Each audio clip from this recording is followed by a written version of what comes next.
Hello, welcome to Karagor Studios Remnant Lunar Archon Session 4. Uh, yeah, hi.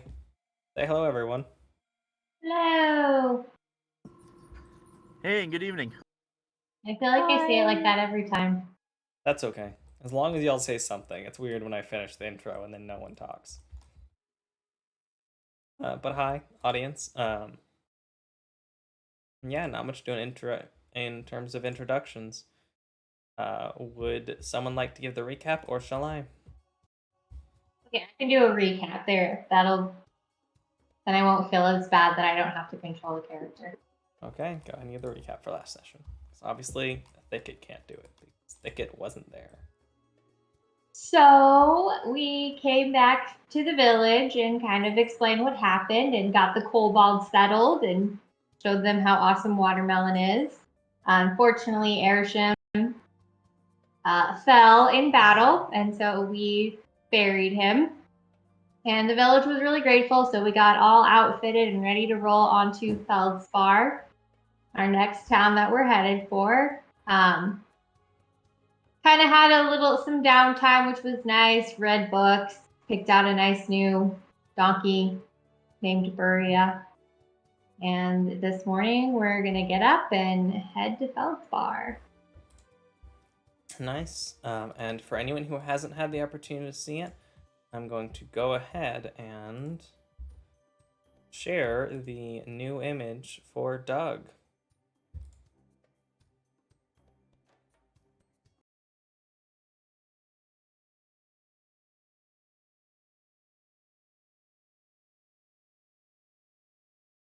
Affected.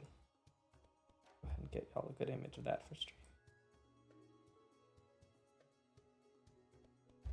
And because while he is mechanically a lizard folk, he is a faunus from the RWBY universe. And so he doesn't quite look like a lizard. He looks much more human in a lot of ways, but has some lizard-like features. Yeah, I'm going to go ahead and check. It is... Come on, calendar. Open up. Believe in you. You don't have to be alone anymore. It is Wednesday, the 15th of February, year 417 post-schism. It is 7 a.m. The moon is a full moon currently, though y'all haven't taken any particular time or note to look up at your full unblemished moon, beautiful as it is. And I'm going to go ahead and check the weather as well.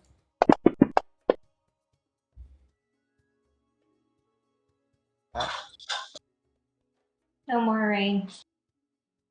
Don't worry.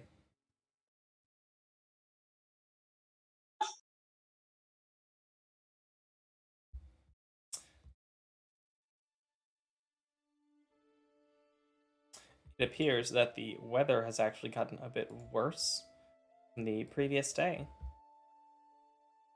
There appears to be a bit of a storm coming in.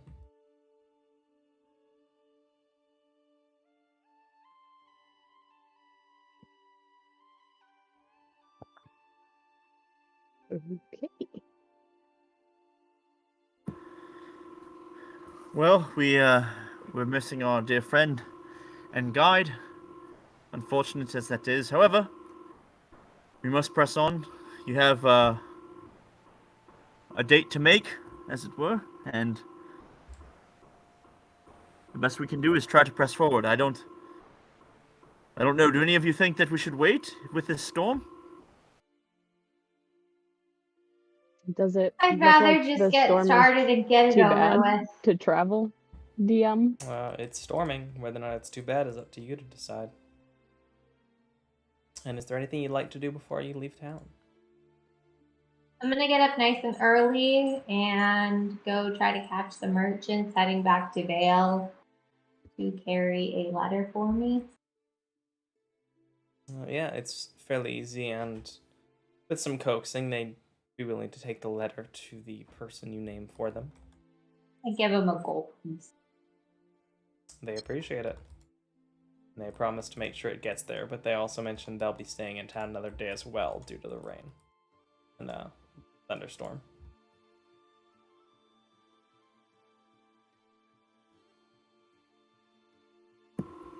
Well, if the caravan's staying, perhaps we should as well.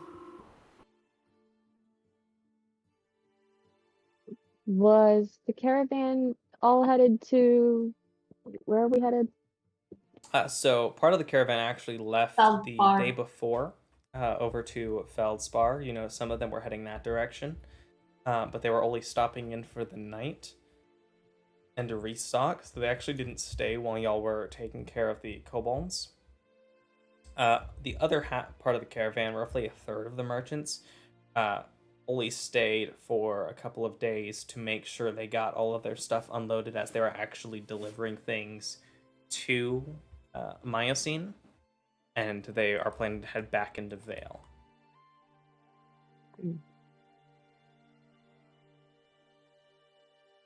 Up to you all. You can choose to wait. Go ahead and go. You do know it will be more difficult to travel during the weather.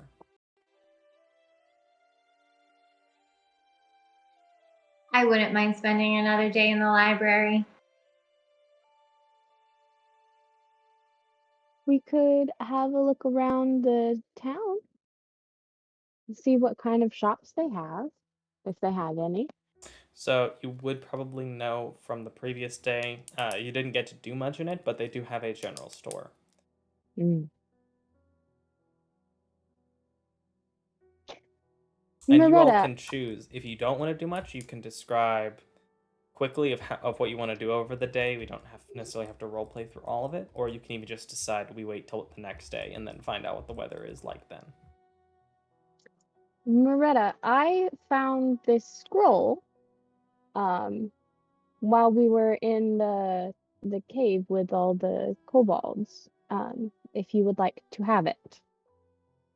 Oh, I yes. think you might be able to use it more than I could. How do I open the party inventory? I love scrolls. I love new things. Are you talking about the detect poison and disease? Yes.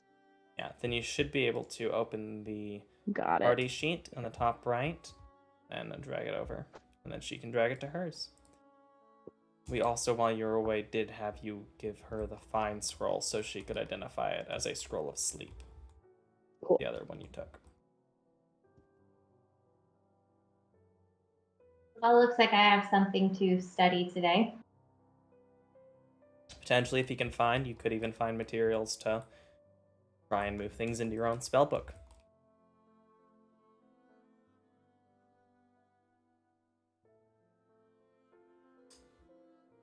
All right. So going down. Component. It has a material component that I can't see. I don't understand. For detect poison and disease, it has a material, but it doesn't tell me what the material is. Like you have to have a particular material in order to get this stuff. It is a U leaf. So as long as you have something. That's a little. Yeah. That's going to be difficult to come by. It is because it is a no cost item, and you do have, I believe,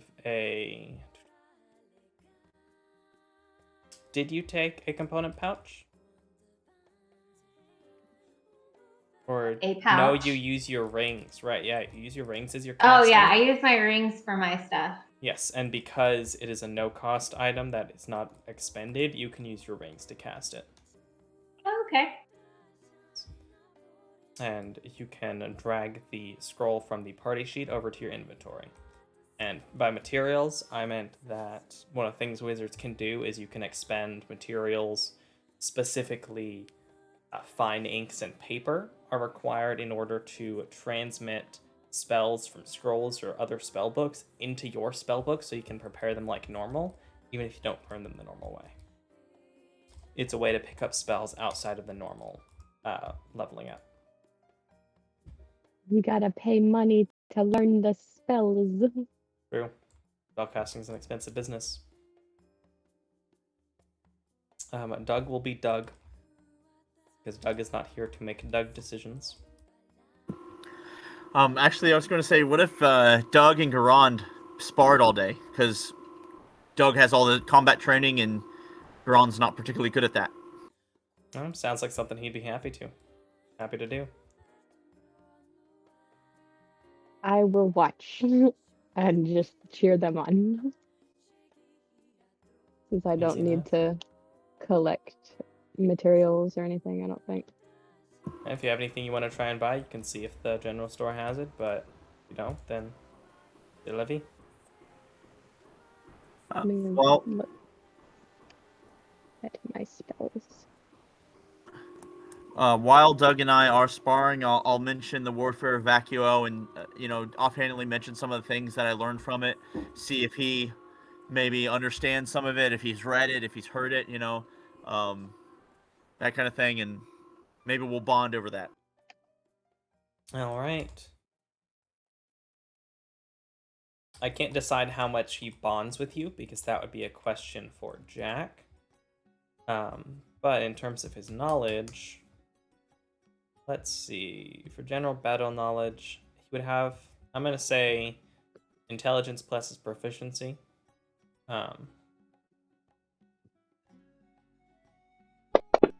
Because he is a fighter. Yeah, a total of 16. He does recognize a lot of the tactics displayed within, though he hasn't read that specific book. But he mentions that in his time working as a mercenary, he has encountered a few of the different tactics and points of order involved in the book as he tutors you. Is there anything you'd like to do over the day, Moretta? I am just going to be busy reading my scrolls and studying. Do I need to collect You're gonna get in materials or trouble with anything Mom. for the material Arda. components with my Arda. spells? Really? Could you say that again, Sam? Do I need to gather material components for any of my spells? That's a Since I don't question think any for of you. them cost money. I'm asking you because I don't know. Well, let's see. The ones you plan on Like, taking. protection from good and evil says holy water or powdered silver and iron, which the spell consumes. Yeah, so that you would. Let me double check. I believe that's supposed to be 50 gold pieces worth, but I could be wrong. It may not. It doesn't say. Let's see. Doesn't specify. Protection. On fantasy from grounds, at least. evil and good. 5e.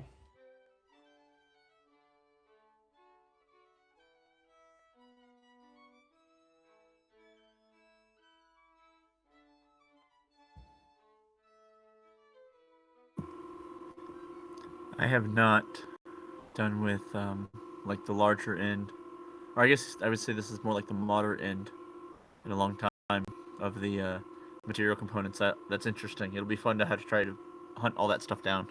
Oh, yeah.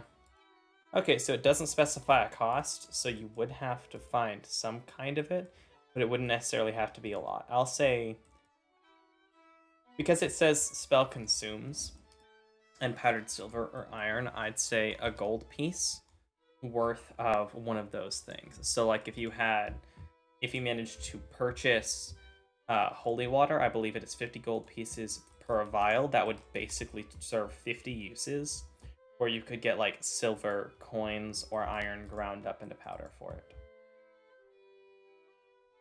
I will go see if I can buy some holy water. Okay. Or whichever seems easiest to Where acquire are you in going? this. The two main locations you might find is the general store or the church. I'm gonna go with the church. That seems like a logical choice. Yeah, speaking with the priestess, who, let me double check, but I believe is a dwarven woman.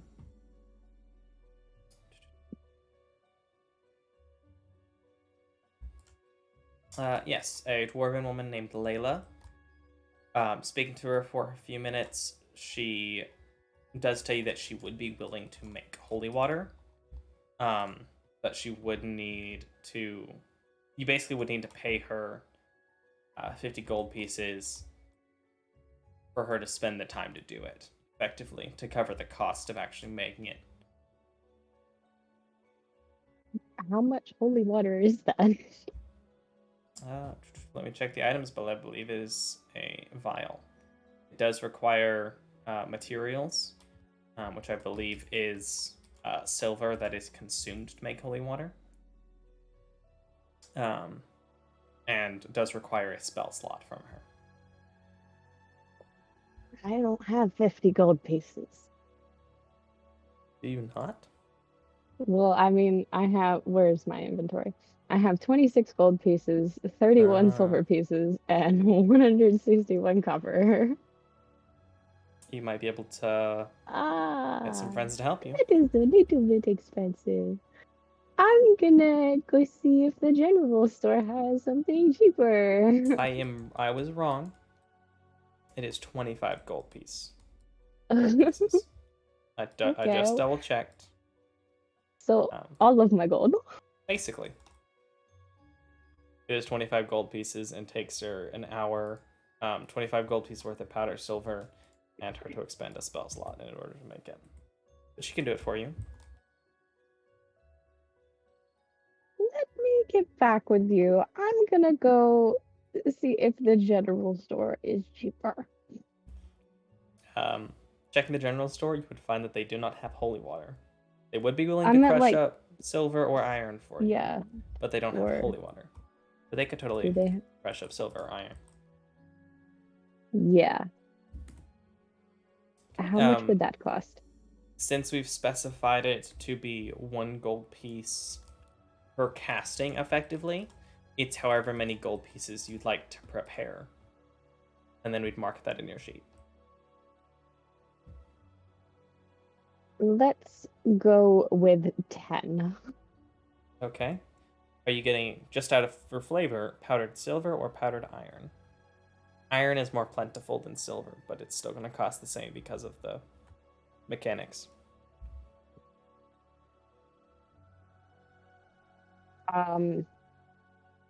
Sorry, could you repeat the question?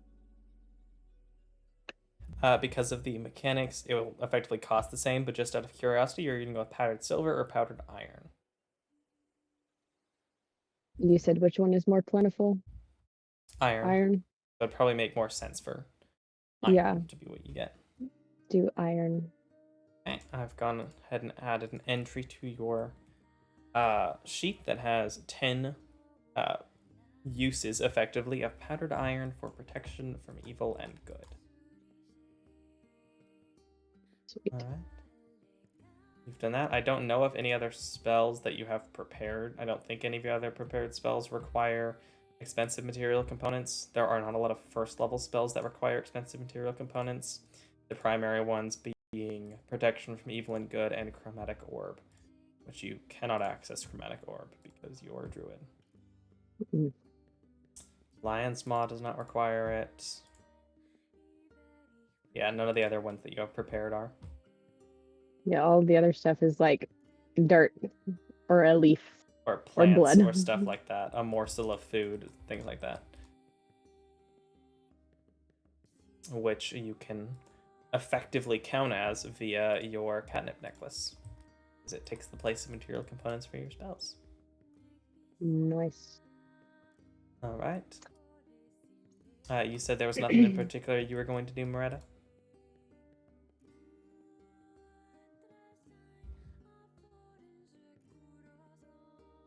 All right. Nope. Cool. And you said the same, Chris. You're practicing. All right. Moved us to 7 a.m. the next day. I assume, but I could be wrong. Correct me if I'm wrong. But Garand wants to perform again to try and get y'all access to rooms. Is that right? Oh, absolutely. All right. Given that, if you want to go ahead and roll a performance check, if you get a 15 or higher, I'll say it'll cover the rooms and the food for the night, so you don't have to mark off rations or any money. If you roll lower than a 15, it'll cover food and your room, but then everyone else will still need to pay the 5 silver for the bed. Can I cast guidance to help? Sure. Is that allowed? Yes. Oh yeah, no. Good Basically, luck. this is You'll do great. it's you like prepping me for my show. You're like, oh, you're gonna do fantastic, and then I'm encouraged by your guidance. I will also inspire myself with the bardic inspiration, and then I will also I'll also use your inspiration that you give us, the hero point. All right, you can go ahead and expend the hero point. Give yourself an additional, I believe it was D6. I decided. Double check. Important homebrew rules. It is a D4, not a 6.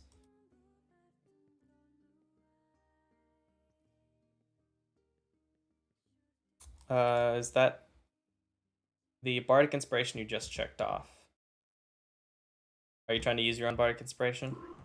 Yeah, I want both. I want the D4, I want the D6, and I want the other D4 from the guidance. Unfortunately, cannot bardically inspire yourself. Seriously, that is surprising. Okay, well, It's never one mind. of the restrictions of bardic inspiration. The only kind of bards that can inspire themselves are lore bards once they reach, I believe, level 14. Nice. Okay. All right. Well, that's kind of cool. All right. Yeah. Then in that case, I mean, it doesn't matter because I mean, we're gonna long rest one way or another. So. It's true. But all right. So I tried to inspire myself. I'm like, maybe I'm not gonna do good. Like I have second thoughts. I doubt myself. So if you want, you can go ahead and click and roll 2 d4s and then drag that into your modifier window and then roll.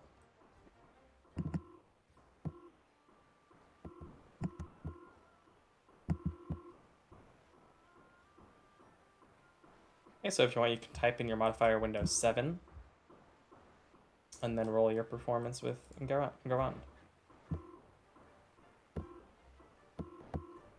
Is he rolling as Doug? It's just because he has Doug taken as well that it rolled as Doug for that one. Is not actually rolling as Doug. Doug is not taking part in the in the performance. You good, Chris? I'm trying to figure out the adjusting thing. We'll see if it works right. Yeah. You just type the number into the modifier button at the bottom left, and then you roll. Nice. Yep, your performance plus proficiency, and then plus 7 as well. A total of 23. Things go very well. On top of this, the crowd does give you rolled above 20. You get 11 silver pieces and 19 copper pieces. Well, the crowd throws up to you. The night passes, and we'll roll a thing to find out if something happens. Nothing happens over the course of the night, and the weather for the next day. Getting up the next morning, taking a look outside, hoping for lighter skies. You do see that there are only light clouds dotting the sky. It looks like the storm has, for the most part, passed over the night. It is 7 a.m. Thursday, the 16th of February. Looks like a good day to travel.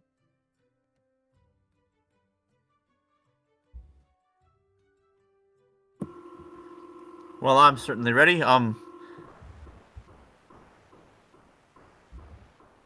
Does anyone need anything before we go?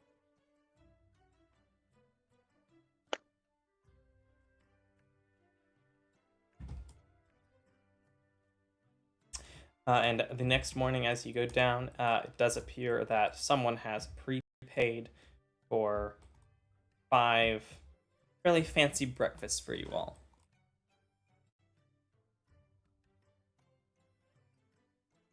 What are we served? You are a cat. They would probably serve you, for the most part, seem to be fried sausages made of small game, likely rabbit or similar things. There's also an assortment of fried root vegetables, in particular sweet potatoes and radishes, Very nice. with onion mixed in for flavoring as well. So I learned about things you can grow in the desert. And it's root vegetables, melons, and lots of dates for some reason. Hmm. For some reason, palm date trees grow very well. All right. Is there anything you would like to do before you all set out? I'm good.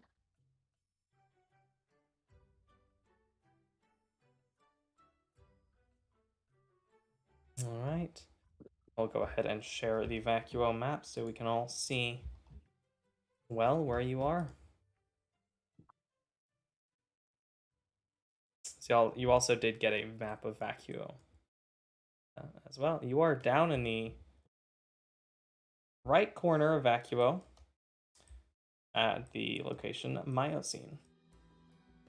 The map does have the typical route that most travelers take to get around that tends to avoid any known dens of Grim or any other monstrosities that might be lurking among the wastes. And each hex takes a day. You can travel fast if you'd like, but at the expense of being able to move stealthily or particularly observant. If you'd like, and it would, for this trip, 1, 2, 3, 4, 5, 6, 7, 8, it would cut off a day's travel.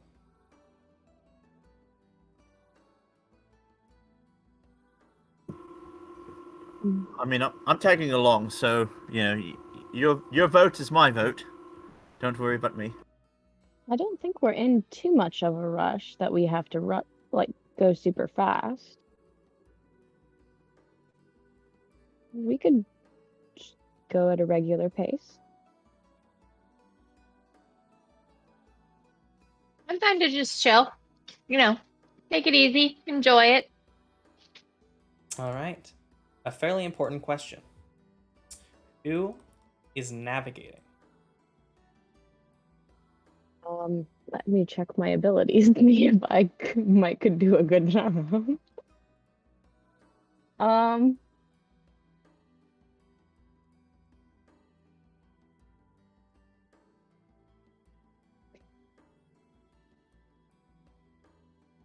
could try. Or let's check Cedar. Let's see.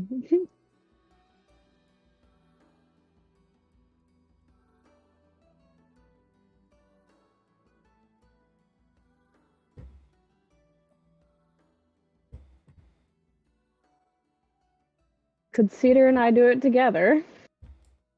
Cedar could help you out. Okay. Yeah, let's do that.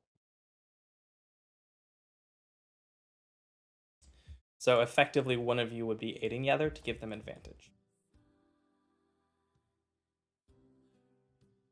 All right. Do I roll something? You would be rolling a survival check with advantage because it's being helped. And is there anything else you would all like to do over the travel?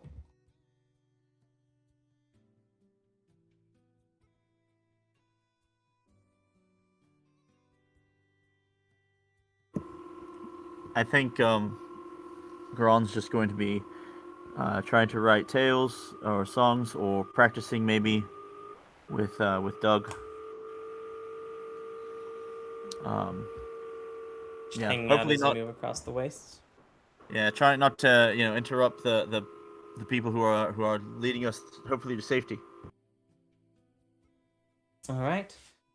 Thicket, despite not being from this area, from being in a very sandy location, you find it surprisingly easy to follow the map, the directions of the stars and sun, and actually be able to find your way rather easily through the sands. You don't have any issues with getting lost. and I'll give you the opportunity of either moving at this normal speed. Normally someone would be able to do, I believe normally one other thing can be done, or you could do two instead, such as foraging or something like that. Foraging, moving stealthily, or keeping a prepared lookout is normally things you normally can do. Because you rolled a nat 20, you can do a second one as well, or you can do just the normal one and get an extra day's worth of travel at finding a shortcut.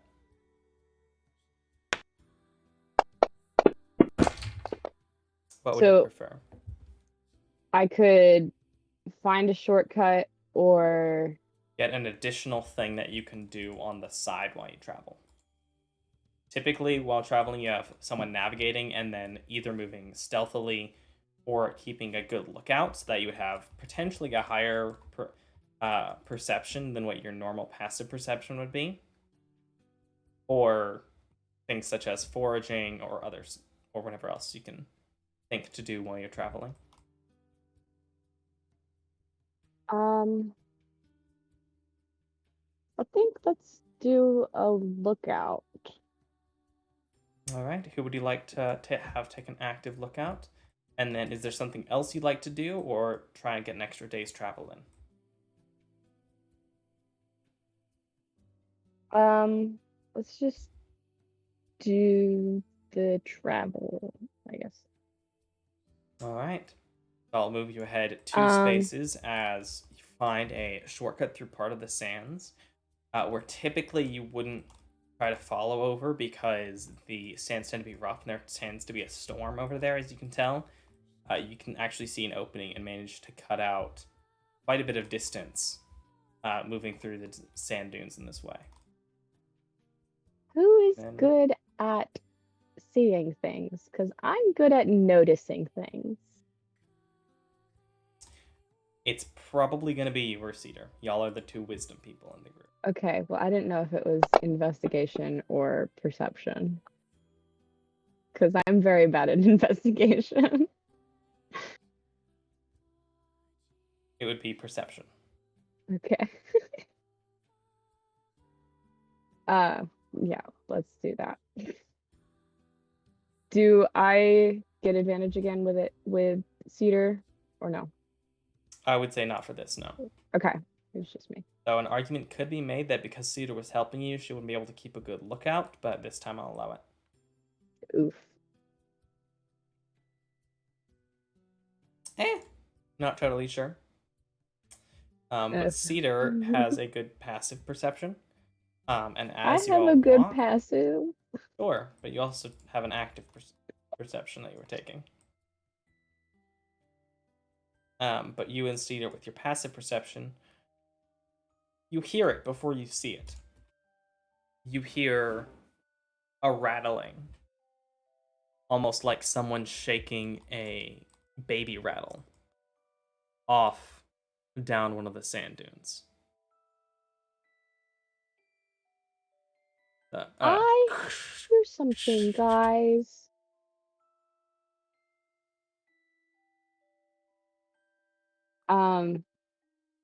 Nice. Like, are we by ourselves right now? Like, is it just us, or are we with like a caravan or in the something? desert. It's just you all. Okay. Are we like on a cart, or are we just walking? I believe just walking. Okay. Well. And just to confirm, because I haven't heard him talk in a while, Ray and Chris, you are there, right? Yeah. This is like I said, I can't imagine a situation where aside from a combat where either of the characters that I'm playing tonight. Okay. You know, things just got really quiet. Continue. Yeah, no, I want them to keep. They're rocking. It's their time to shine.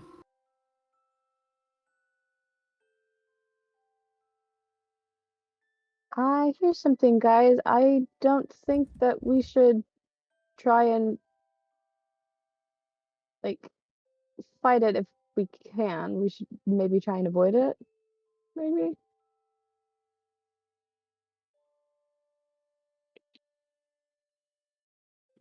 Which way? I point and the general direction of where I heard the sound. It was from over there. I don't like the sound of it. Do you think if we keep going, it might try and attack us?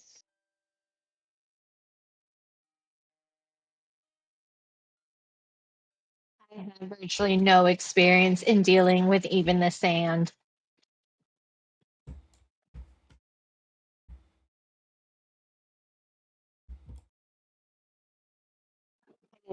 Maybe? I mean, we could always try. I think at this point, and correct me if I'm wrong, but Doug might say something like, if it could be a danger to someone, we might want to take care of it so that other travelers who might not be as well equipped wouldn't have to worry about it.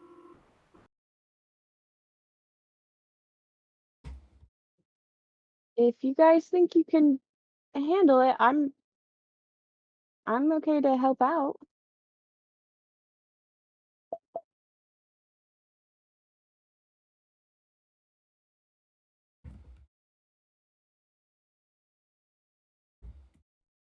Are you guys gonna go check it out, or what are you doing? I mean, it's not going to get us too far out of the way, is it? So we could at Does least it try look to like investigate. there's a path for us to go around, or no? It's down a hill a bit. It's not directly in front of you. It's off to the side where you hear the rattling noise. And it stops. But you heard it down a short hill. It solved itself.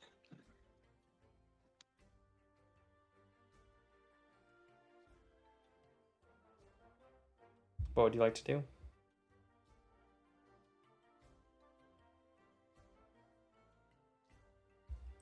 I am. Well, let me see. I didn't prepare that spell.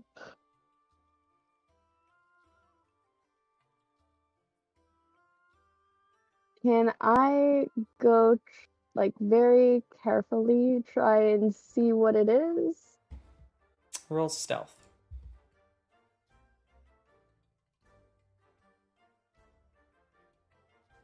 Let me see if there's something I have that could help. Okay, well.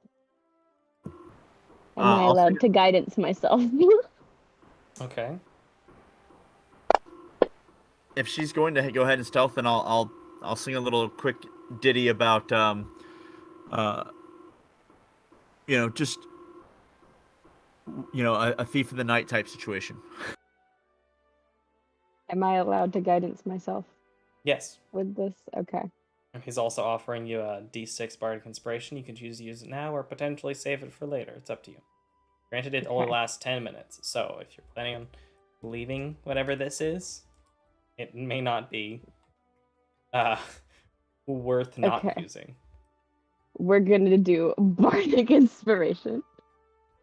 Okay, and then And also then- the D4 from Guidance. Guidance. Okay, so And type a hero 6. point. Oh, and a hero point. Okay. Yeah. I mean, you get one on I'm a long rest, so y'all are getting them back pretty I'm easy, just actually, worried, right now. bro. All right, so go ahead and put a 10 in your modifier window down to the bottom left, and then roll stealth. Okay.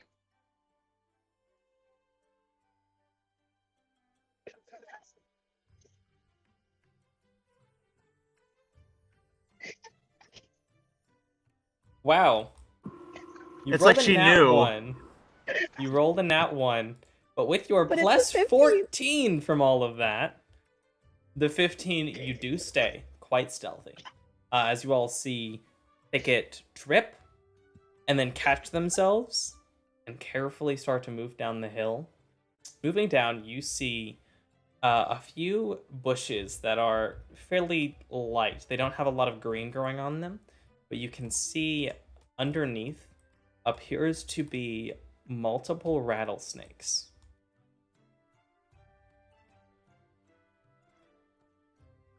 Does it Hard to tell look exactly like how many. they're grim? No, they do not like.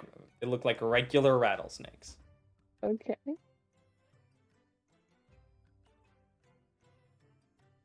Do I want to do it? I want to see if I can befriend them.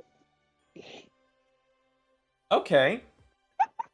How are you going to try and befriend the rattlesnakes? Do they look thirsty? Roll an insight check to tell if the snakes are thirsty.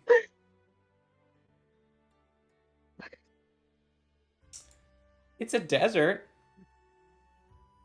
It would make sense for snakes to be thirsty, but it's also hard to tell because they're snakes. But it is a desert, and things are usually thirsty in the desert. I'm gonna use my water skin and shape water and offer them some water. Roll animal handling to see how they react. I'm gonna use a hero point. Okay, go ahead and check off another hero point. Roll the d4. 3. Okay, add that to your modifier window and roll animal handling. I'm not able to use guidance while I do this, am I? No, No. this would be Okay. 2 in the moment. See, people, this is D&D at its finest. Randomly encounter some rattlesnakes. Try and befriend them. Oh wait, I didn't add the 3, so that's 17. You have a base of +7 Uh-huh. animal handling. Uh-huh. Yeesh. It takes a minute with you casting shape water and moving the water near them, but they do hesitantly begin to stick their tongues and effectively drink the water from the air. They seem to be aware of you, seeing you do this, but their tails aren't rattling, which you know is a pretty common thing to show when a rattlesnake is angry. All right. I'm gonna. Fun fact: they can't actually sip water. They like have these little tubule things in their tongue, and it Yeah, sucks and it the like water up. stretches out and slurps it up in a weird way. I'm going to look as non-threatening as possible while I call over to everyone else and say, "It's okay. You guys can walk behind, and they won't attack us." And like put a barrier between And just kind of me stand and between the party as everyone passes. you all slowly move by the rattlesnakes, just watching you. The party moves by with no issue. They were friends.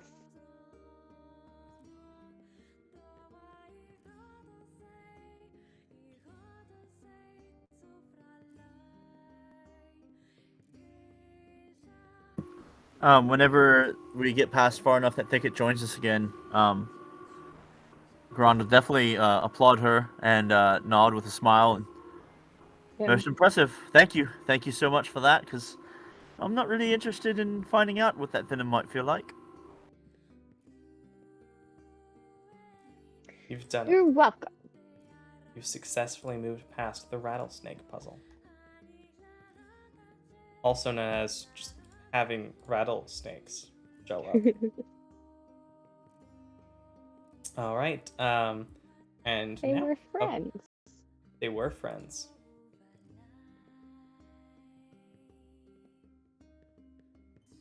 We continue onwards.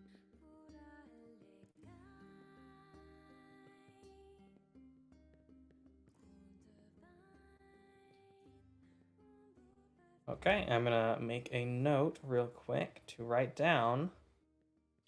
There we go. What is your typical, like, camping night plan going to look like? Any watch orders? Any special precautions? Anything like that? Now is the time to mention it. This will be... I like to take the last.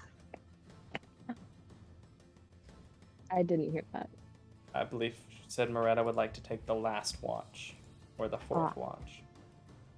Thank you. I was trying to, because I'm doing push to talk, and I was accidentally in my spells, and so it was Yeah. just making a giant long line. Yeah, that happens. Yeah, what do you want the watcher to look like? You have 5 people, so 2 people can take the same watch, or someone can not have any watches if they want. There are effectively 4 watches over an 8-hour rest because it's a 2-hour watch. During that 2 hours, you can do anything else you'd like to do, crafting, etc., for whatever you have. And then any special precautions you'd like to take, or if you're just taking a normal night. As we're sitting, oh, go ahead. I was gonna say Cedar could take first watch, and I could take second. And if I think Moretta said she wanted the 4th. She did. All right, so Doug and Duran can take 3rd, which is like prime time danger zone usually. So it's good to have 2. But all of a sudden, as we're setting camp or whatever, Duran will say, "I forgot to ask you about violin," and he slaps himself on the forehead. Ask who about violin? I've been working on trying to figure out how to play a violin, and I thought, well, no time like the present. Let's go ahead and purchase one. And then I forgot because we left town. Oh no! I was beside myself with confusion. So now that I'm saying this, please do not let me leave the next town without one. I would be remiss. That is very unfortunate.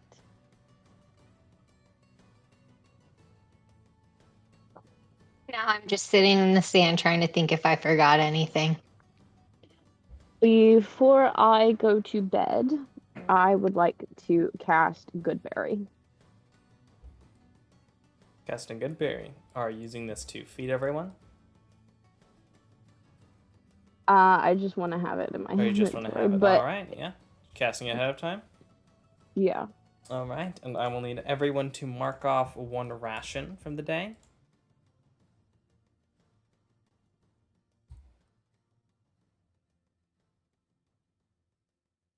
I'm also marking off Buria's feed as well, assuming y'all are feeding Buria. Is that right?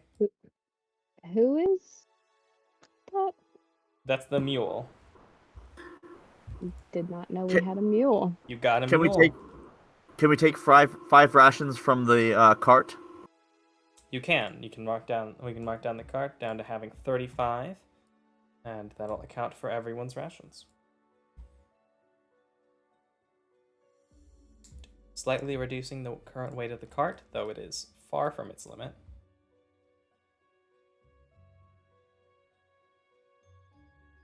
I need to...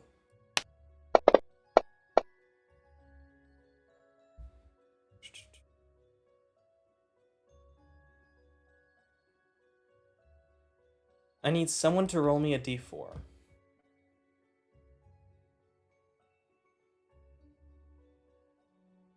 I will.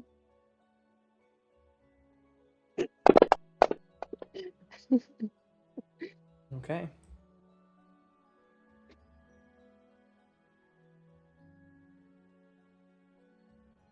Okay, that doesn't matter then. Alright. I was just checking something for potential encounter, but because of the encounter that it is, nothing occurs. Got lucky on that one, you were not attacked by Grim. All right. The night goes by peacefully with no issue, moving on to Friday the 17th. And the weather...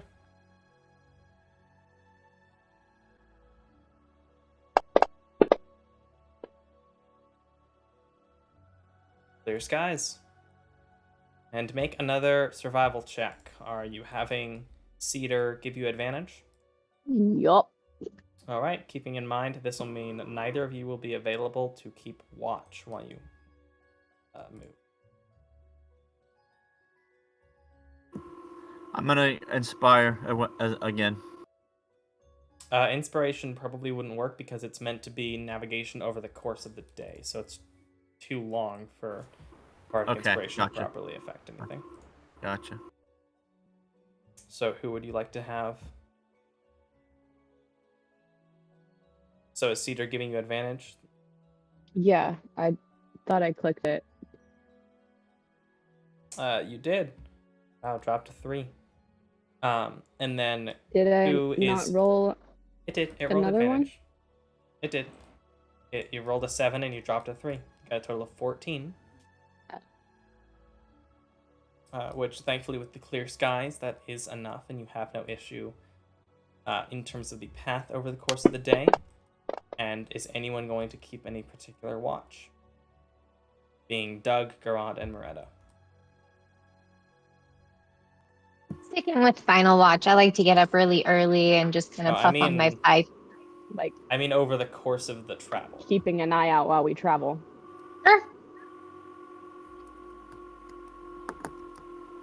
I imagine Doug might as well. Okay, go ahead and roll a perception check.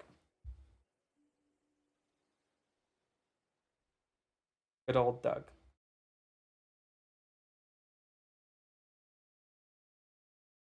Well, if something's happening, you don't hear it.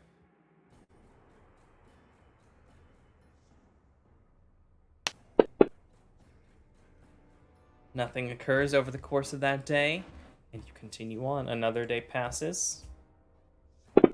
Make another navigation check.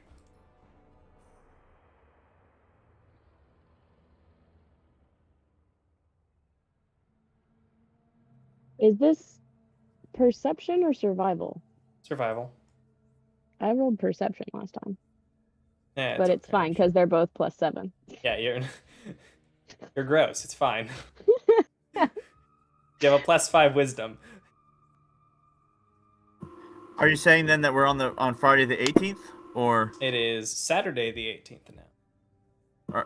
Sorry, you're right. I'm sorry. You're good. Nothing occurs.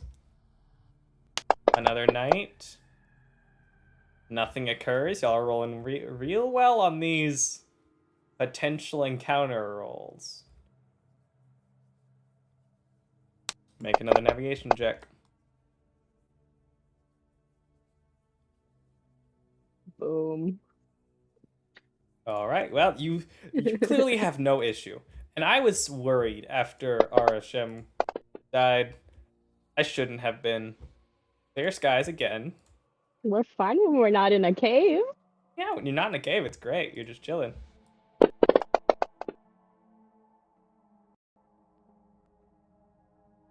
To go again? No, actually. Okay. All right. You would notice it first. Actually, Moretta, make your perception check in case you notice it before the other two do.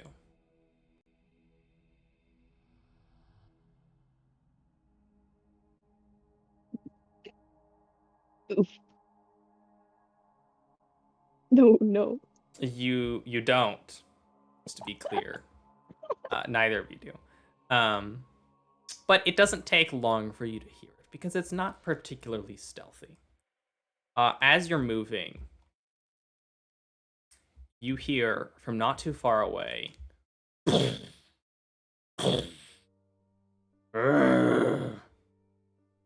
As you turn and can see 80 feet away, moving toward you, as it seems to have spotted you as well, is this large humanoid creature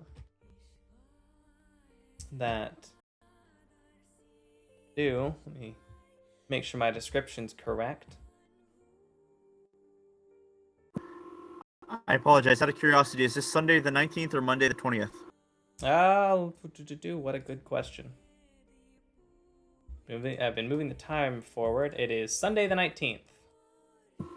All right, that's another 15 rations then out of the. Oh, you're right. I was forgetting about the rations.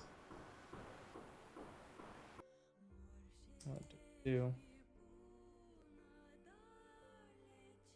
Bring it down to a total of 20, and that's 5 left for the mule, I believe. Is that right? 1, 2, 3. Yeah, 5 feet left for the mule. No, that would mean 4 days have gone past, so there would be 6 days left to feed for the mule. Yes, but back to this. You see a fairly large, probably 12-foot tall, hulking creature with large fangs on like coming up from the bottom of their mouth, or not fangs, but canines coming out from the bottom of their mouth. A shirtless, very pale creature that you would recognize pretty immediately to be an ogre, holding a large great club, and in its opposite hand, this long, probably 6-foot long javelin. I go run behind Garond and go, do you see that?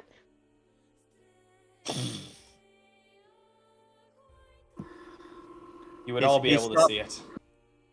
I was gonna say he's lost in like writing songs or coming up with ideas or whatever, and then he's like,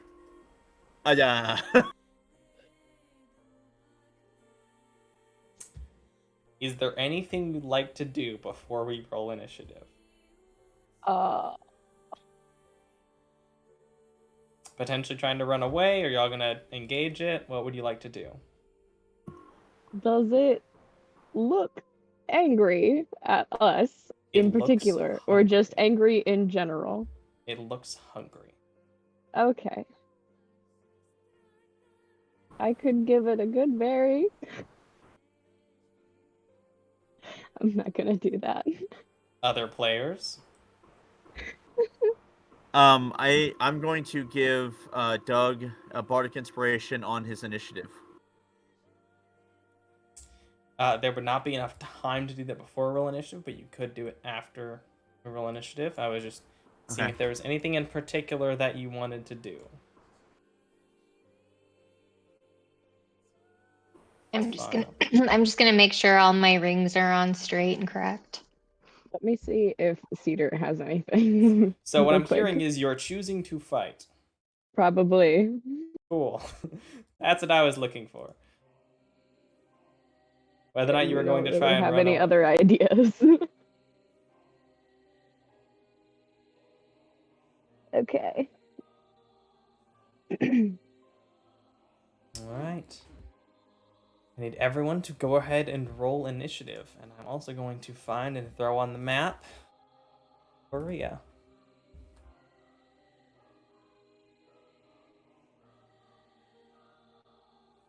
Here, Buria, join the combat tracker.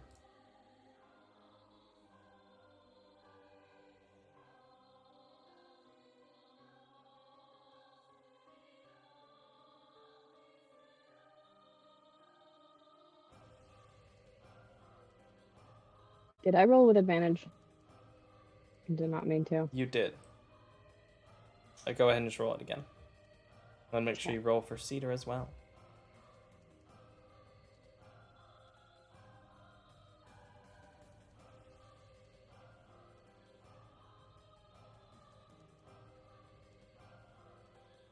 As this large, hulking creature moves toward you all.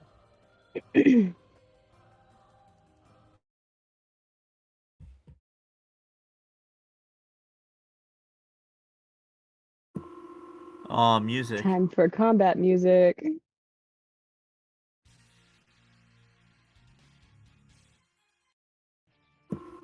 Are we doing Theater of the Mind on this one? No, I am about to share the map out to you all. Okay, my bad. I'm rushing out players. That's fair. I hadn't shared it yet. I'd said I was going to, and then I forgot to actually do so. All right, and let's see. Let's make sure we have good distance, because I said it is about...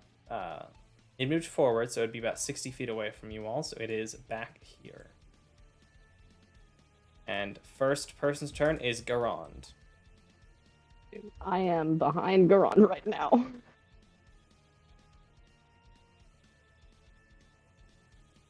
You can move... I'll move Buria out of the way. It's fine. Also, it's a good point. I should turn on token locking so that we can see exactly how far we're moving. Yep, so now you should be able to move yourself and check the distance and everything.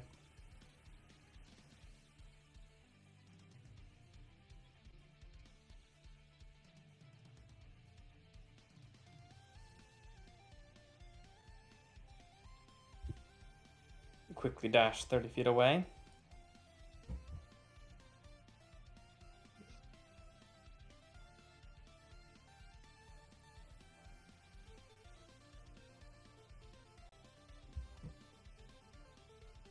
And what would you like to do?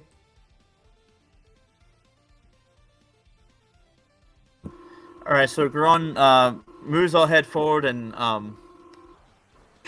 begins to cast brine upon him, and effectively my scars and everything start to glow, and as I'm moving my hands, salt water covers over him.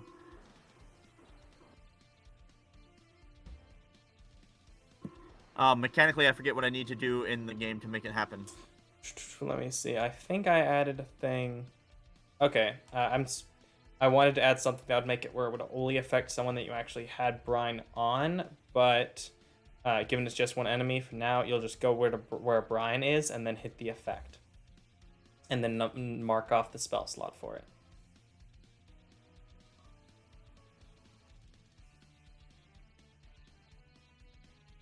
Did you click effect?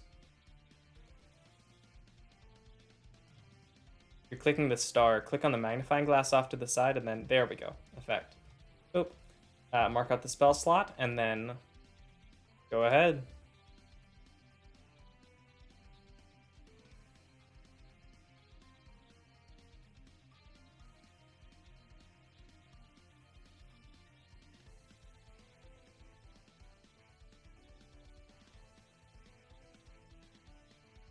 Oof. As you all see, Garon moves over.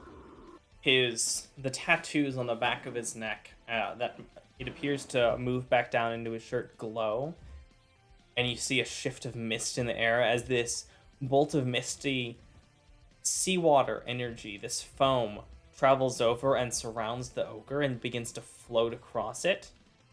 And then as he pulls his hand back, pulls out the small vial of whatever the weird lightning liquid he has on him.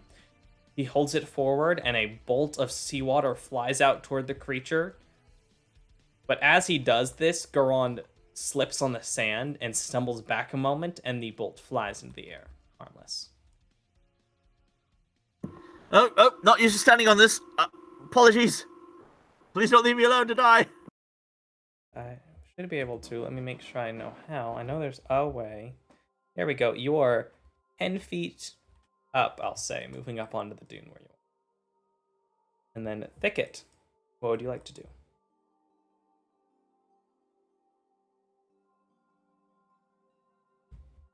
Let's see here. Because you roll good initiative. I did, unfortunately. You roll fine initiative, I'll say.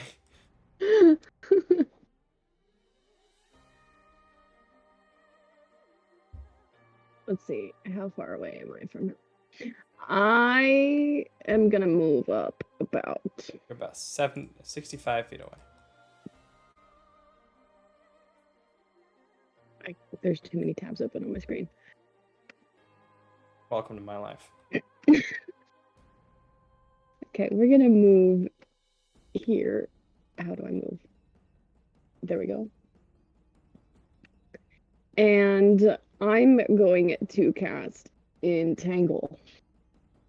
Oh, what area are you targeting with Entangle? The, 4 squares in front of them. It's a 20-foot square. So, yeah. Okay, so... It's that. There we go. the first 2 blocks that he's standing on, and then everything forward. Or, yeah, that works. Okay.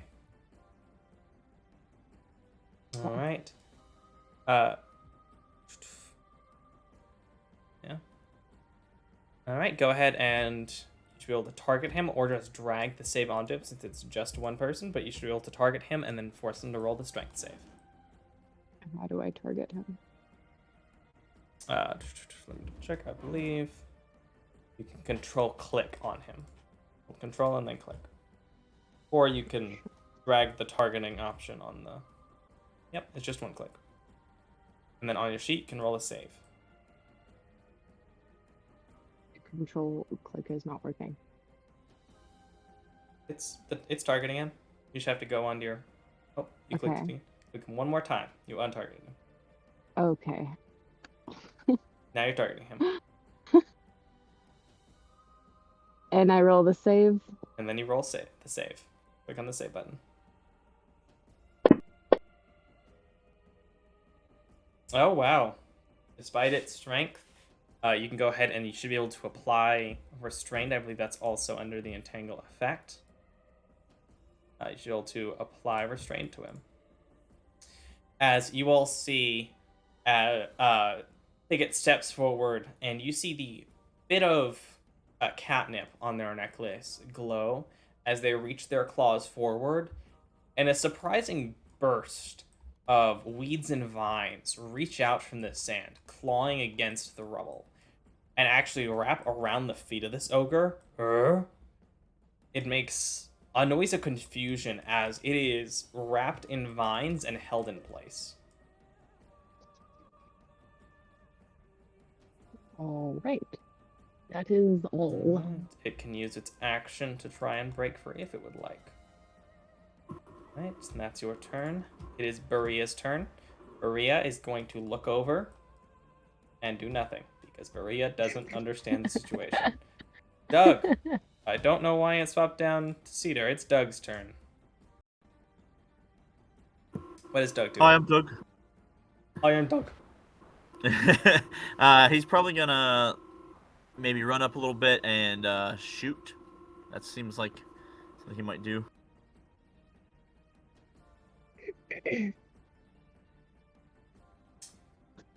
What is he going to shoot with? Oh, he does have a... Does he have a bow? He does have a bow. It's not equipped for some reason. There we go. Now it's equipped. Now it's actually going to show up on his sheet. Should have now 57 ammunition because he's took Arishem's stuff. All right.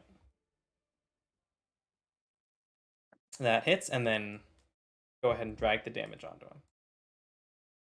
Make sure you drag the damage over so it'll automatically hit. And you would have an advantage on the hit, so if you want, you can roll again just to make sure you don't get a crit. Okay, it's worth noting whenever you roll like that, do drag the actual damage onto his token so that it will automatically deal damage to him. There we go. That automatically dealt the damage, and go ahead and roll again for the attack just in case you crit.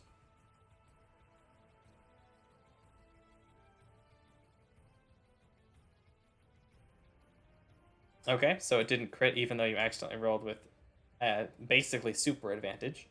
Alright, is there anything else Doug is going to do? As Doug dashes forward, steps on part of the sand dune, going up, we'll say 5 feet, because as long as I have this distance thing, I might as well use, or this height thing, I might as well use it. Pulls out his longbow that you haven't seen him use as much, releases an arrow, and it flies into the thigh of this ogre. It lets out a gasp of pain as it's cut into it. I think at this point he would believe that we have it relatively under control, so I don't think he wants to just Nova just yet. Yeah, so he'll probably hang tight and make sure.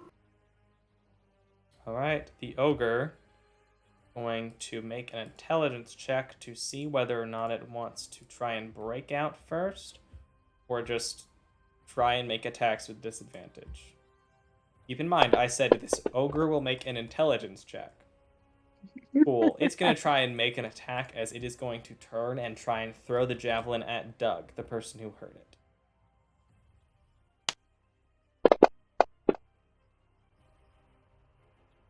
That hits. It's going to hurt Doug. As you see, as this ogre... It swings this large, basically long spear-like javelin and throws it toward Doug. It burns through the air, moving incredibly fast as Doug can just barely manifest his aura as this reddish-brown energy is created in front of his arm as he pushes it away, and it's the javelin scrapes on the edge of the aura, just barely skidding out of the way before slamming into the sand behind him, setting up a puff of sand and dirt into the air, taking quite a bit of aura out of Doug. That is the ogre's turn because he's an idiot. Moretta. Okay, so she's gonna move. She doesn't have to be that close. I'm sorry, that was mean to insult you, Ogre. You're just very stupid. You're not an idiot. Very, very dumb. It's okay. You talking to the ogre? I was talking to the ogre. Okay. I was apologizing for insulting the ogre in such a way. Amrita definitely moves forward despite being quite unused to the sandy terrain. Getting a bit better at it given a couple of days of travel, but still not at this normal speed.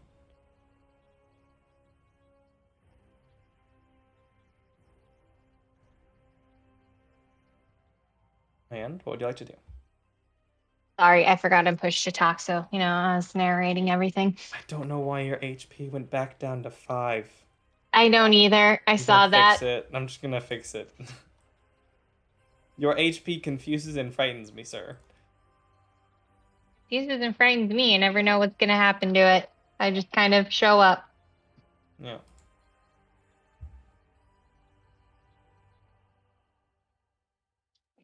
So her eyes are gonna turn colors. One's gonna be like really white, completely white, like glassy, and the other one's gonna be dark and glassy. And one of my rings that's black and white is just gonna start swirling around my hand. And then I'm gonna call forth Witch Bolt. Okay, you do have to get 5 feet closer, but you only use 25 feet of movement, so you can. You have to be within 30 feet of the creature. So, boom. And go ahead and make the attack roll for it. You can click the magnifying glass and then make the ranged attack. Which, for that, instead of just clicking it, drag it onto the ogre, so it'll actually proc the advantage.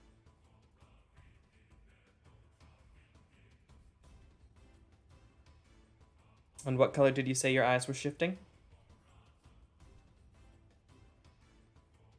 And what color is the stone that you're using? She said white and black and her white and black ring. Oh, yeah, sorry. Again, push to talk. I don't Perfect. know why it rolled with advantage. Because he is restrained, then you can go ahead and apply Witch Bolt, the concentration effect to yourself, and then drag the damage onto him.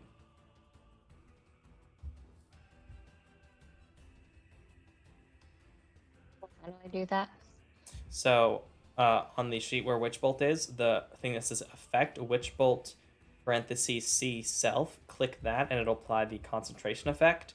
That way, if you get hit or hurt or anything, it'll force him to it'll force you to make a concentration check to see if you maintain the spell. And then you can drag the lightning damage onto him to go ahead and roll the damage against him.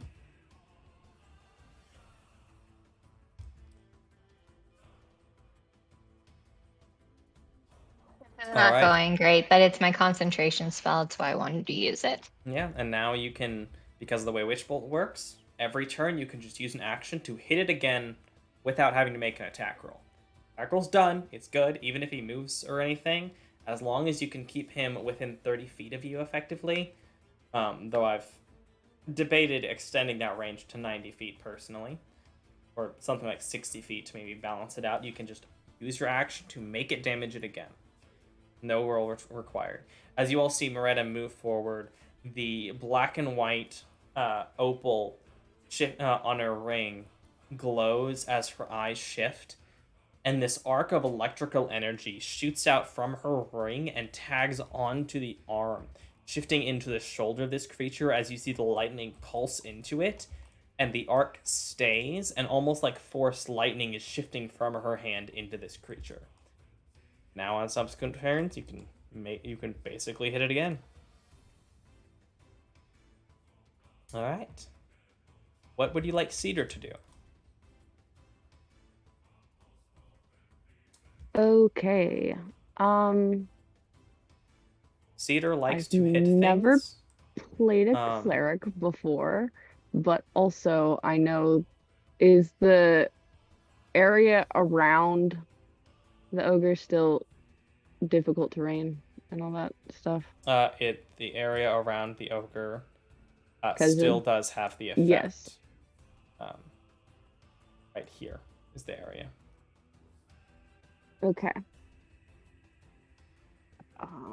What kind of weapons does Cedar have? Cedar has a light crossbow, a mace, a quarterstaff. Oh, and she has a ram attack. I was like, ram? What does she mean? She has a ram. She can ram things with her horns. Okay. She also has a variety of different spells, including both cure and inflict wounds. It says she has 0 ammo. Let's see. Her inventory. She has 20 crossbow bolts. Let me fix that on this side. Oh, there you go. Okay. The range is 8320, so should be within range. If you'd like her to attack from there, or she can move forward and attack or whatever else. Let's do a crossbow shot. All right, go ahead and try the attack, and then if it hits, drag the damage. Am I targeting him? I can't tell. It doesn't show anything different when I do or don't. You are not currently targeting with Cedar, no. There you are. Now you are. Do you see the red line between you and him, telling the distance? What? If you put your mouse over Cedar, does it show you the 65-foot distance? Yes. Perfect. All right, and then go ahead and roll damage as that hits. This guy's not hard to hit, and then you gave everyone advantage.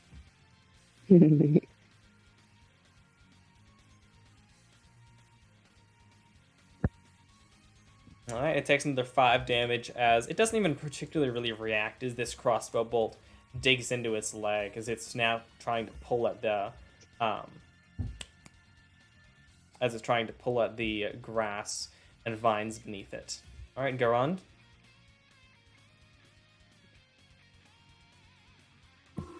All right, he's going to move around a little bit, and he's going to attempt to heal his only injured friend, who, I mean, he's his combat buddy, so he's got to help him. And then attempt another Eldritch Blast. All right. How are you trying to heal him?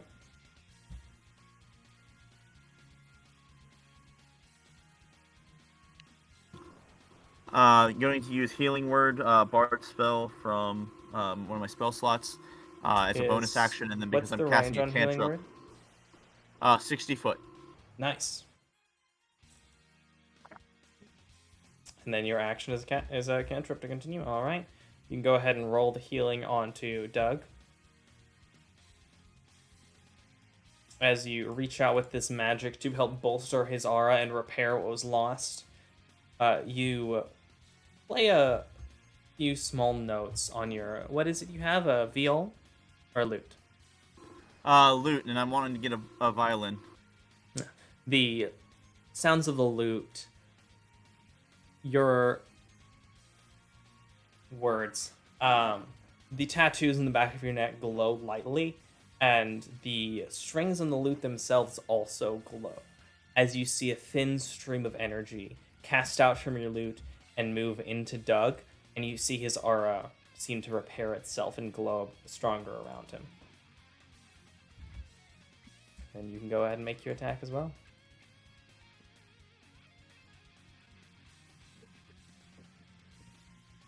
That hits. That definitely hits. Go ahead and roll damage against it.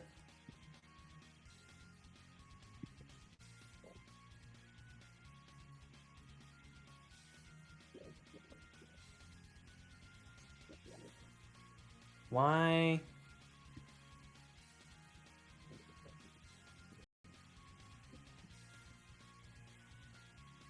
Why did that affect end? You did damage. But why did your concentration on the effect end? Oh, that's why. It says expend on your next roll. There you go. It doesn't expend now. Now it's not gonna automatically disappear. Great. You will need to add to yourself next time you attack, though. But this time, as you reach forward and as this bolt of this strange, almost liquid shifting energy flies out toward it, it seems to, as it moves into it, the foam that's been floating around it seems to shift and almost like focus in on the point as your bolt hits it, and seems to almost empower it as it strikes into it, and a bit of its flesh comes off of it, comes off its side as the bolt strikes into it, and he screams in pain. I'm sorry, but you looked like you were going to be hurting us, and I could not allow that. I do apologize for this terrible inconvenience, and I hope your next life is better. Thicket, what would you like to do? Okay. So, I'm not really able to do much without breaking concentration, am I? Sure, as long as you don't cast another concentration spell. Or, Oh, I can cast another spell? yeah, as long as it's not concentration. I did not realize that. If someone hits you, you have to make a save. Or if something weird happens, like an earthquake, that would make you narratively lose concentration. You'd have to make a concentration check.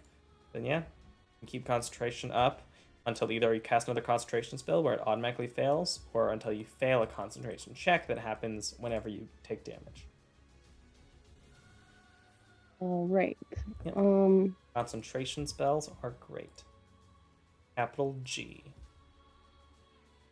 Cue a tiger. No one looks hurt, do they, besides the ogre? Yeah, Doug's pretty much fine now. The ogre looks in pain. Well, I'm gonna cast Shillelagh on my claws, and that'll be it. Are you going to move Just to have closer it. to it or just cast it? I'm just gonna stay here. All right. Well, actually, I might move next to Moretta.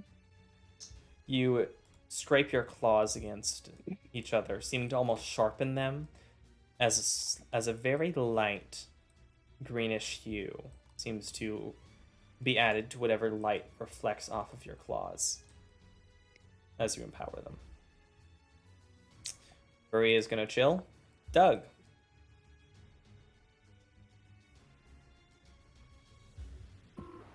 I think he's also going to continue to close in case this guy does get free, then everybody can help out. And he will shoot one more time. Cool. Go ahead and move him and then make the attack.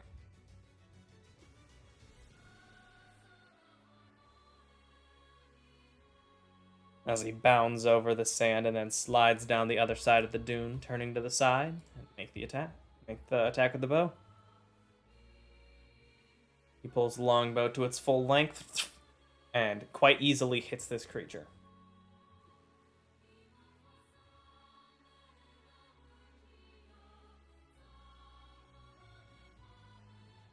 Roll damage.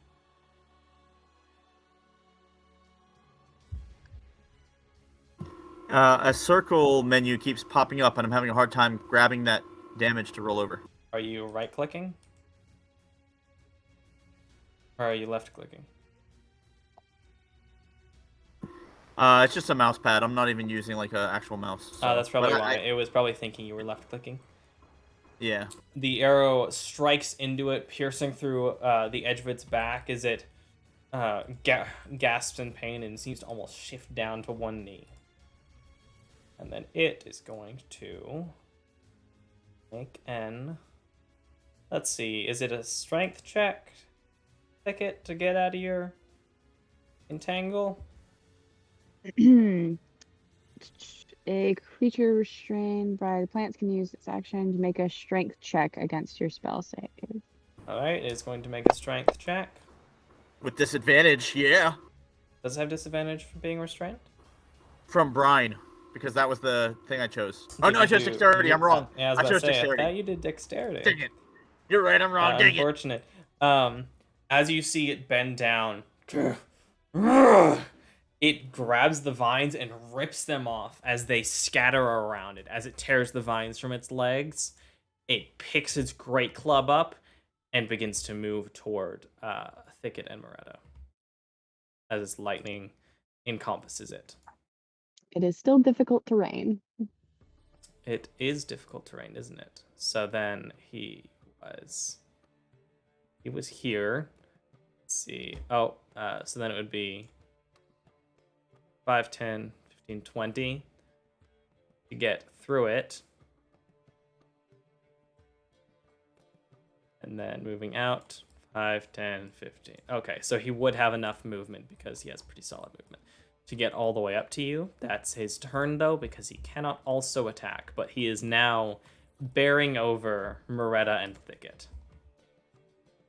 Moretta, this large ogre is standing in front of you now. What would you like to do?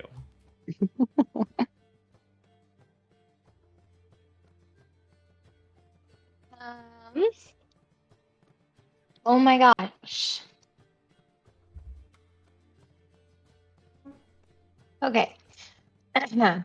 I'm so incredibly inept sometimes. I surprise myself that I'm still living. You're doing great. No negative self-talk. We don't like that here. So,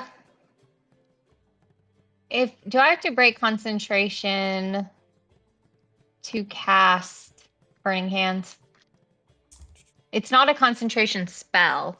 Burning Hands isn't. But I know wasn't Witch sure. Bolt is weird. Unfortunately, because of the way Witch Bolt works, and I'm considering changing this because Witch Bolt is not a great spell. But I also kind of hate that it's not, because it could be great if they fix some things about it. So I'm going to say yes, you can use your action to do something else while still maintaining Witch Bolt, even though base Witch Bolt ends if you use your action to do anything else. But I'm going to say no, it doesn't. I'm also going to make the decision right now, and if I regret it, then I'll regret it. I'm going to increase its range to 60 feet, because screw that. Yay! Yay! Upgrade Witch Bolt. Boom, there you go. Yeah, I will not change Thank if you you, use your action to DM. cast a different spell. What spell were you thinking about casting? Burning Hands. Ooh. So he has to make a dexterity saving throw. And it is at disadvantage. Unfortunately, grind. not. Unfortunately, because that only applies to dexterity checks. But it's still an ogre, Yeah, so may not do It well. would have. Yeah, it would have. It would have helped with the strength to break out. But unfortunately, but this is okay. It's a good learning lesson for Grand, and he's going to ask everyone. Oh, so what do you know? Maybe we can work together better. All right. So Burning Hands, you can drag the save onto him. Where it says save, you can drag it onto him.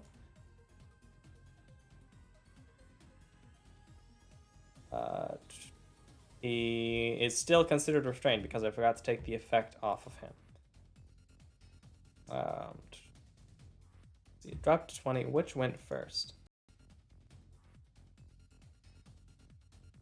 Go ahead, just roll the save against him again, because I don't know which one of those would have gone first. And one succeeded, one failed. Unfortunately, he does succeed. You should be able to go ahead and roll the damage, and it should automatically do half damage. He's still going to take damage, just not as much. He takes a total of 4 damage as you reach out as he moves It was closer. so underwhelming and unsatisfying. Yeah. What's the color of the gemstone you're using? What gemstone? So this one's fire, so it's the purple one. All right. Yeah, you reach out with the amethyst ring, and a burst of this purplish flame cones up into this creature as it gasps in pain. And as you reach up to it, there's this burst of flame around it, but then as the flame fades, it leans down and screams at you from quite close as it moves through the flame, fearing not to be hurt quite as much as you wanted. Still looks in pain, though. All right, is there anything else you'd like to do? Movement or bonus action? Does he get an opportunity to attack if I run away? Yes. Looks like I'm setting put. All right. Cedar, what is Cedar doing? Oh, shoot. It's okay. You forgot Cedar existed. That's all right. I did. I absolutely did. Well, let's see. Your movement speed is 35 feet, so technically you could get in melee range. That would allow you to use potentially a mace or a ram attack. or perhaps inflict wounds. Let me just check. I'm not sure if the ram attack can be used as a bonus action. It cannot. It's just a thing.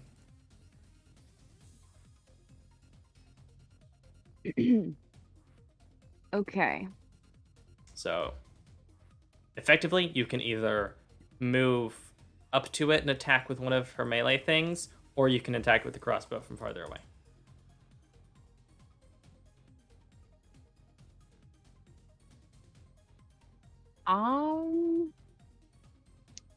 I'm gonna wait. Okay. How hurt does the ogre look?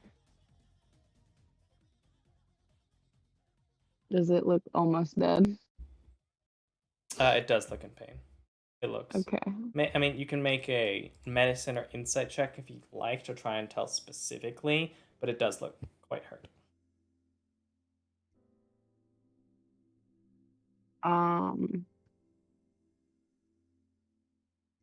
Let's see. It's an action. It's an action.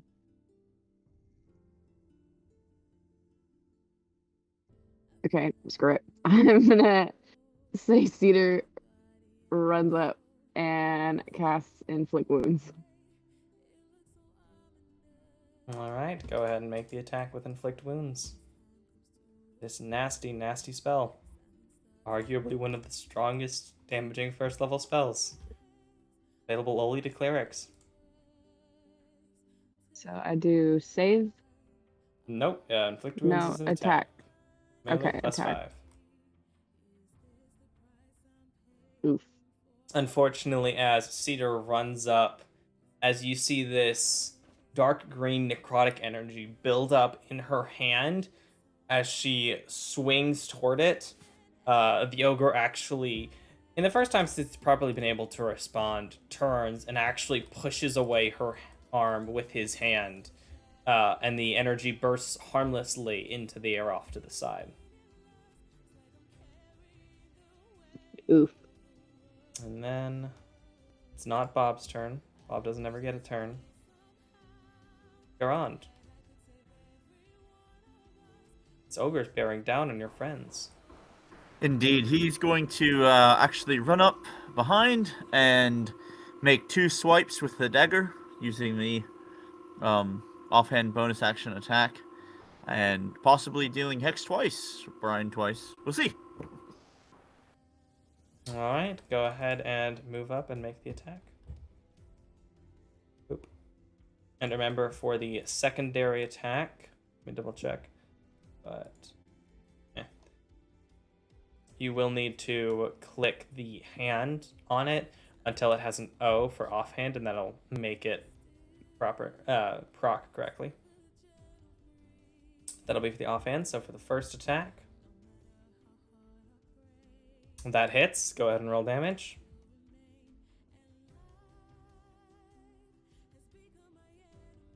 As you see, Garon grabs these 2 small daggers, moving up to the creature. The first cuts into its leg as you see the same foam that had shifted to its shoulder shifts down as the dagger cuts into it, and there's a burst of seawater as the salt and everything digs into the wound. Garon comes around with the second attack.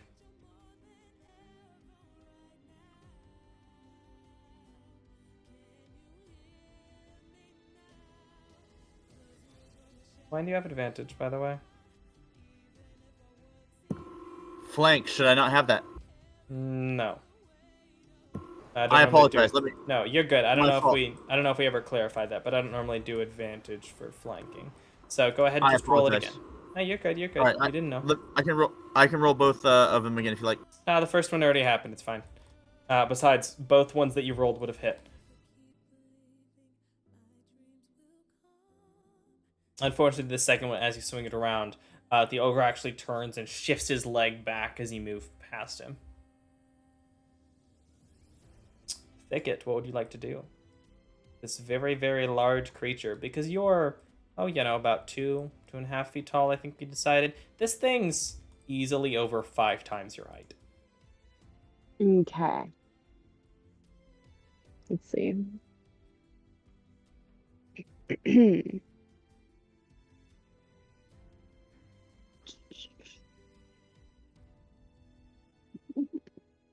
uh, And yeah, you're good, Chris. I don't think we ever actually specified, but yeah, I don't normally use flanking rules. There are plenty of ways to get advantage already.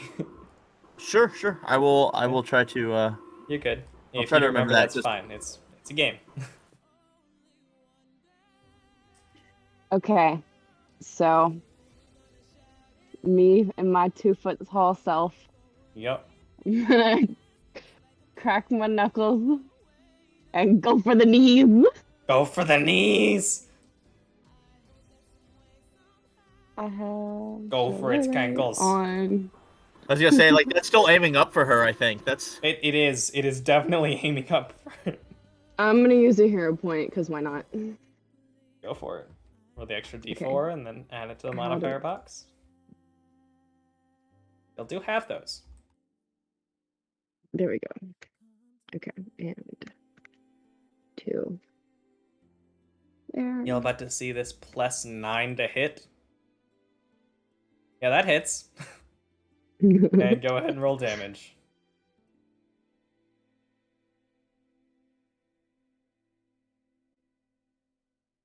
Max damage. Yeah. You see as Thicket's claws extend, he swipes toward the ankle and then starts climbing up the ogre. As it climbs up it and begins to claw at its neck and its face, the ogre gasps in pain, stepping from one side to the other, before finally succumbing to the pain and falling to the ground, and does not move, as Thicket mauls the ogre to death.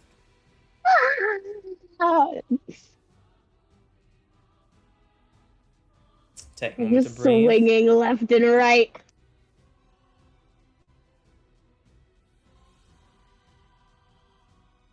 All right, well, let's see if he had any trinkets or anything on him. Otherwise, we could leave him for vultures and other carrion that might enjoy a meal themselves. Alright, go ahead and make a very easy investigation check. Flick the blood off my claws and go, does anyone need a good berry? Sure. Cast I prestidigitation on I'm not- everyone. I'm not really hurt, but yeah, sure. I'm hurt a little bit, but nothing too big. You will happily take 2 to get him back to full if you want. All right. So mark down the 10 that you have back down to just 8. So with your total of 24 on that investigation, you know with absolute certainty this ogre has nothing of value. You might be able to try and harvest things from it. You don't know if maybe, because it's a giant, if maybe it can... Well, a giant can. Though it is a fairly low-level giant in terms of their hierarchy, you don't know if maybe you could keep some parts of it to give to people for potions or use them in potions yourself. But besides its very long javelin, that would effectively could be used as either a javelin or a spear. And its large great club that's too big for any of you to use, it doesn't have much of value. It barely has... It pretty much just has the weapons and its loincloth that covered it. It appeared to mostly be scavenging among the sands. I check on the mule and see how it's doing. Does it look frightened? It doesn't look frightened at all. All Real right. looks at you. And you don't know where it got it, but it's munching on a bit of grass. All right. Grass in the desert. Yeah, you don't know where it came from. Looking around, there's nothing anywhere that it should be connecting to. And after a moment, the vines from your entangle spell they effectively die and wither almost instantly after you end your concentration.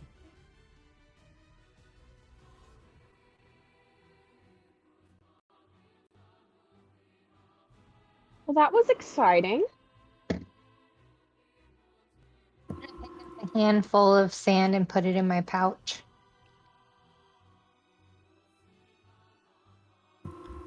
That was an excellent fight. All of you did so very well. It was very well done.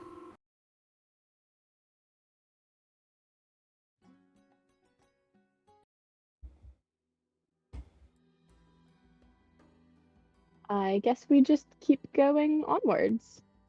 Does Yeah. it look like there are more ogres anywhere? Looking around, make a perception check. Oh, jeez. Oh, wait. Am I good at perception? You're very good at perception. Yes, I am. Okay. Am I keep good at forgetting. perception? Says the druid. I get perception and investigation mixed up. I'm so used to not being able to use perception. And it being, make an investigation check.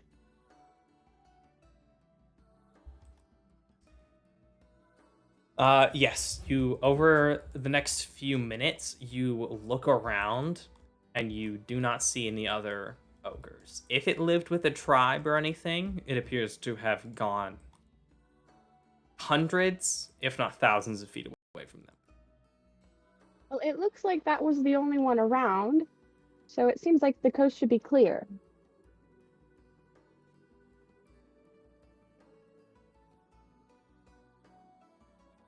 I'm gonna start making my way forwards, Downtown. continuing Fast. the journey. All right, you all take a minute, take a breath, and continue your walk. Berea seems very chill with what just happened, surprisingly enough. Not even reacting to the events. I think that's where we're going to take a break. Get water if you need to, use the restroom, and talk with chat, hang out, and in a few minutes we will continue. More cider. Be right back. Me too. Hello, chat. Pretty sure it's just my brother, though. Hard to Which tell one? who's- Or are you able to say? The one that's younger than me. Okay. I don't know if he cares. I also don't even think he's logged in, which is why I can't, like, at anyone. It just says I have the viewer.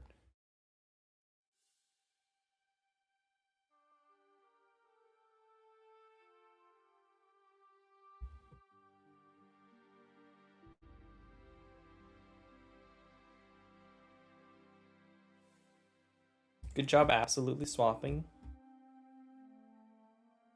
Poor guy.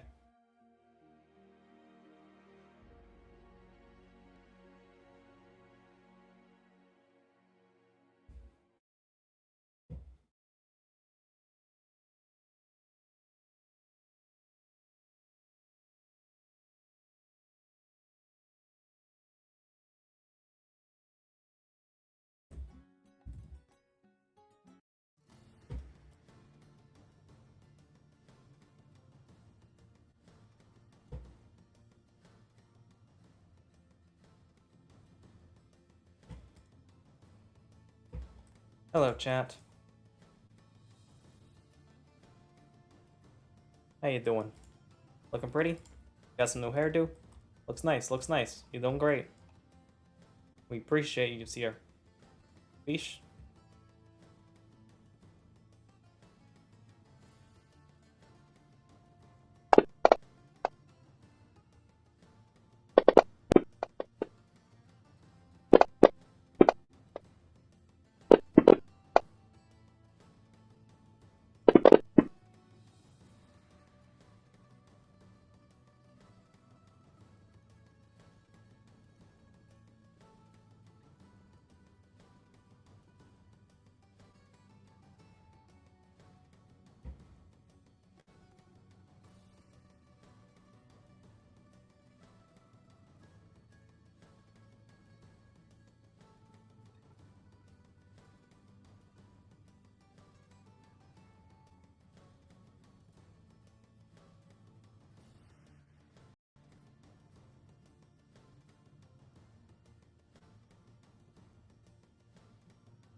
So, up.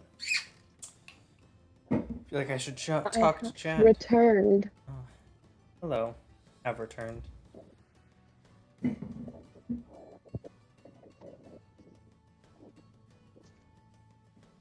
Oh, I guess I should change this to the just chatting page.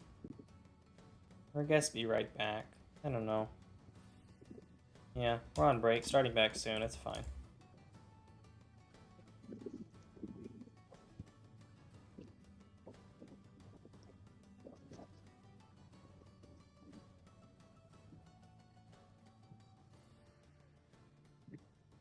Nice job with your first random encounter.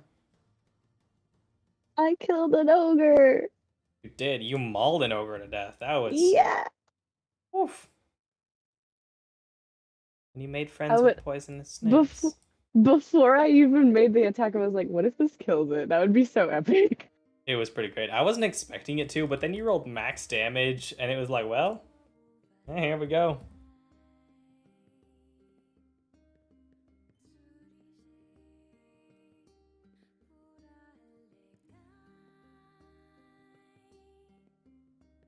It was quite the knee slapper. It was awful. Don't laugh. Didn't deserve laughter. Would you rather have awkward silence? Almost always.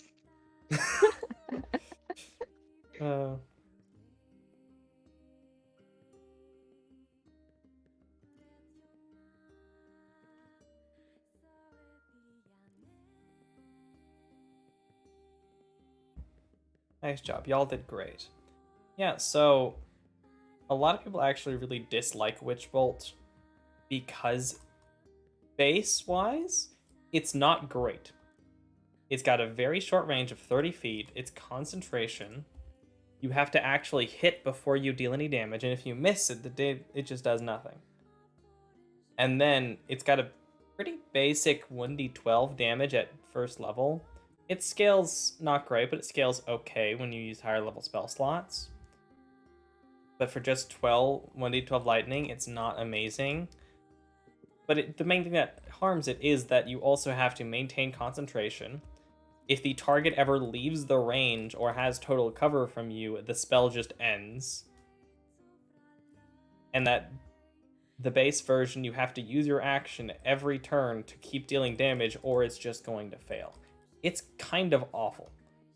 So hopefully it'll be better after these changes that I've seen people make before of just extending its reach to 60 feet to where typically the enemy won't just leave your range and come back in. Because some enemies have enough movement speed to where they would just leave and re-enter and break the spell. But with it having 60 feet, hopefully that'll do better, and then you don't have to use your action to maintain it. You can, but you don't have to. You just use your action to, no attack roll needed, just deal the damage again.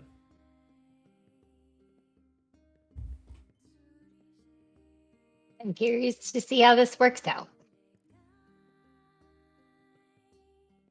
Also, didn't you have a fourth spell? You're also supposed to have 2 more spells. Why do you have so few spells on your sheet? What say you? This is weird. Because you're supposed to start with 4, and then you're supposed to gain 2 when you leveled up. Did we not cover that? I thought we did. I thought you had 4. And then you can prep. I believe intelligence plus your wizard level. So you can prep 5 of your 6 to use. Do you remember what those other ones were? Does Cedar get more spells or anything? Cedar. And I was talking to myself for Oh, a long yeah. time. Oh, Sorry, no. push to talk is difficult. Yeah, Cedar is able to prepare 5 spells, and she has 5 spells prepared. I haven't I have intentionally not encouraged Abby to go through and add spells in and prepare them every day, because she's fairly new. That just keeping her with with one spell list would probably be easier than her changing spells out all the time. Yeah, I just wanted to make sure if she but had has all another her spell slot or like room thing for that another she could prepare. prepare. Yeah, no, unfortunately Yes, not. that. Yeah, unfortunately not. So, what were you saying, Ray, when you were muted? My spells disappeared and I'm not sure why. Weird. You remember what they were? Yeah, because I keep them on another piece of paper. Yeet. What were they? It's Burning Hands, Thunderwave, and Witch Bolt. Sure, but you're supposed to have 3 more spells that you have in your book. Alrighty then. Yeah, I thought I was only allowed 4.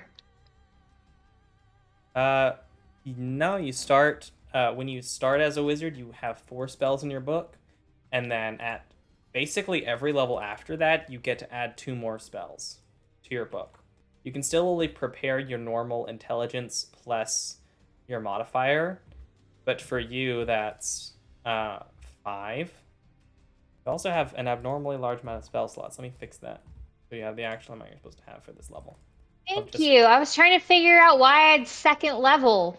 Yeah, I don't know. I think it was when we accidentally added a 3rd wizard level onto you on accident or something like that. I know there was some weird when we were leveling up last time.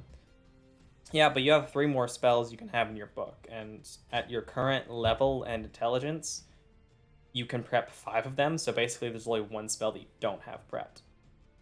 And because you're a wizard, any ritual spells you take, you don't have to have them prepped. You can ritual cast them even if they're just in your book. So if you wanted to take things like Detect Magic, you could, and then never actually prepare them and just ritual cast them. I've seen a lot of people do that. Alright. Yep, and you have a few different options, including a few different expanded spell options that you may want to look through, like their Chronal Lance. I think that one is fun.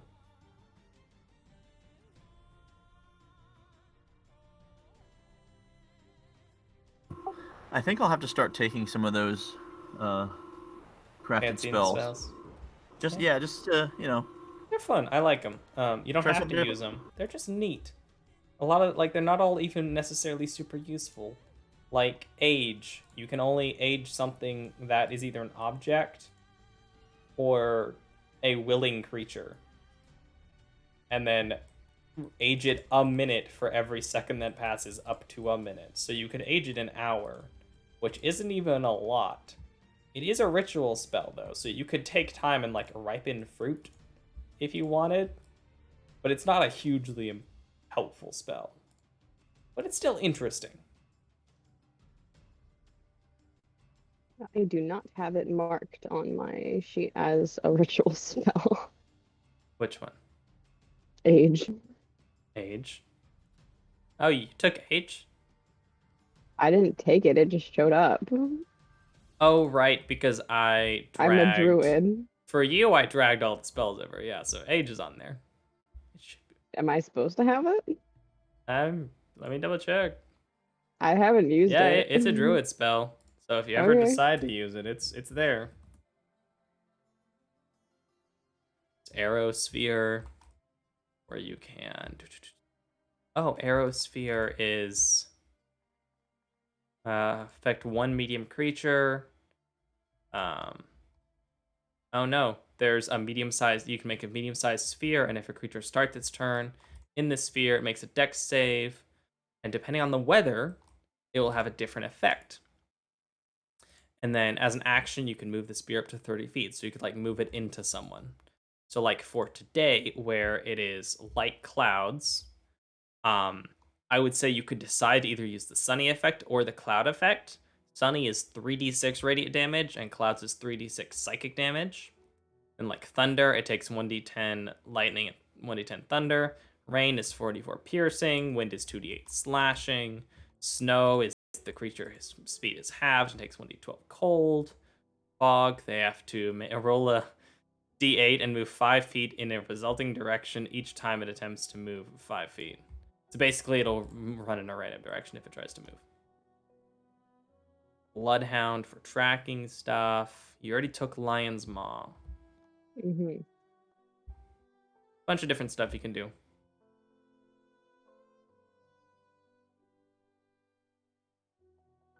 Mage Armor. You did take Mage Armor, didn't you? Is that one Me? that disappeared? Ray. Got rid of it because I thought I had too many spells.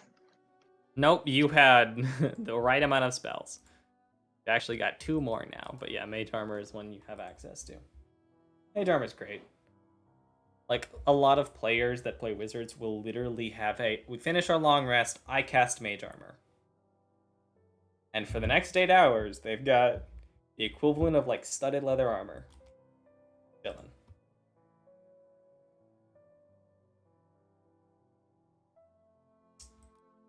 Are you here, Chris? Yep. Cool, in that case, just a minute. Let everyone get back in if you're not in the game or up to your computer. If you're not here, say I. Not here, say I. Abby and Ethan and Jack all say I from far away. Potentially, I don't know. I don't know where Ethan's at. I know Jack is further away than Ethan from me. Ooh, you're doxing. Jack. Saying he's further than another person from me is not doxing. Ethan's closer to me than you, but if they don't know where you, I, or Ethan live, none of it matters.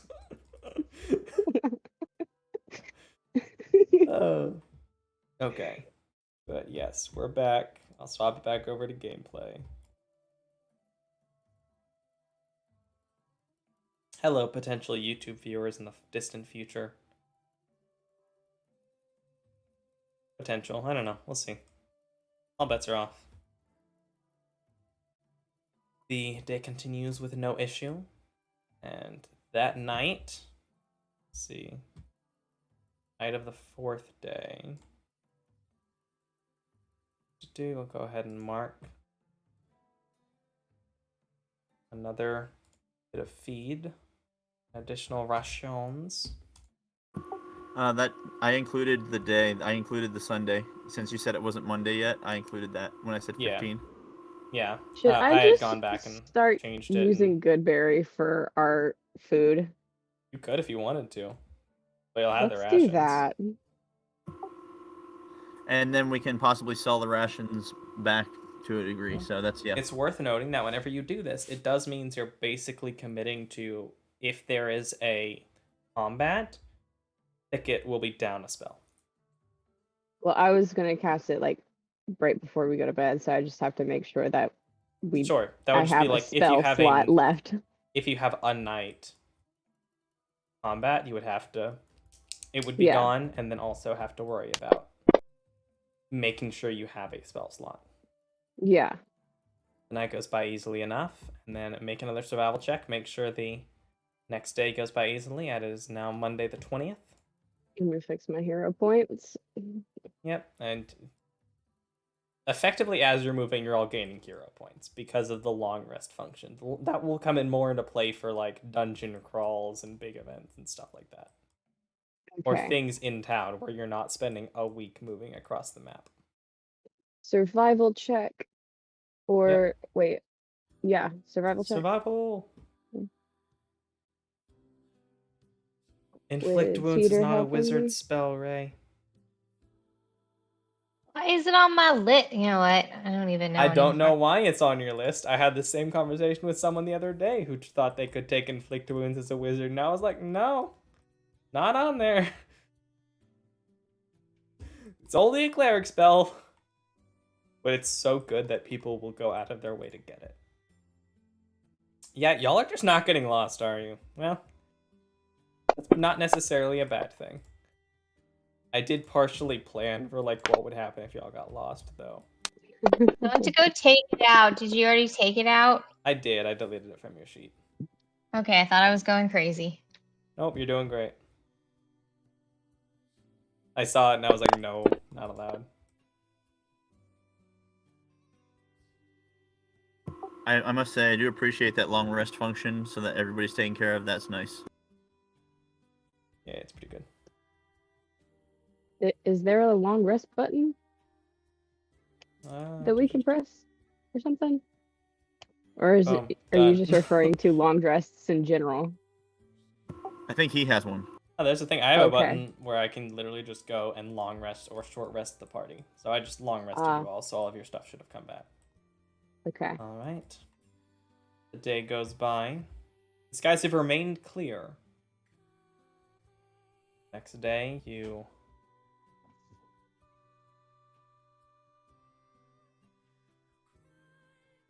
Another survival check. Yep, another survival check. Aha. Super surviving, man. You earned all the survivals. Yep, survival is your middle name. Your staying thicket alive. survival doesn't have a last name.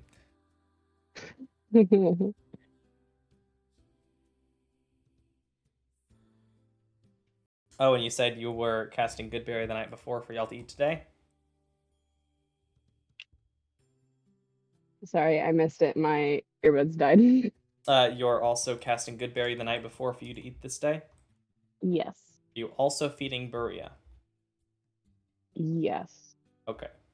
Buria will eat that instead of its normal food, I suppose. It will not necessarily be happy about not eating less, but it will not run out of energy. It'll be nourished for the day.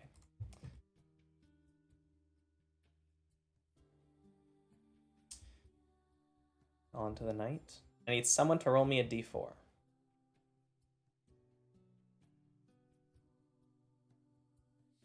1. So with all of us plus the mule, am I just like perpetually at 4 good berries all the time? Yes. Okay. Okay, so as you rest, you find a small outcropping of rocks that you rest and set up a simple camp in.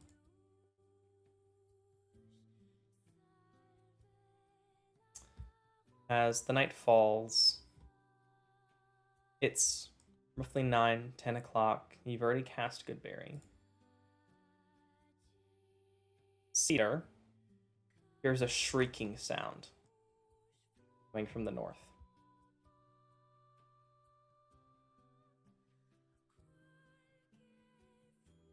Did you guys hear that?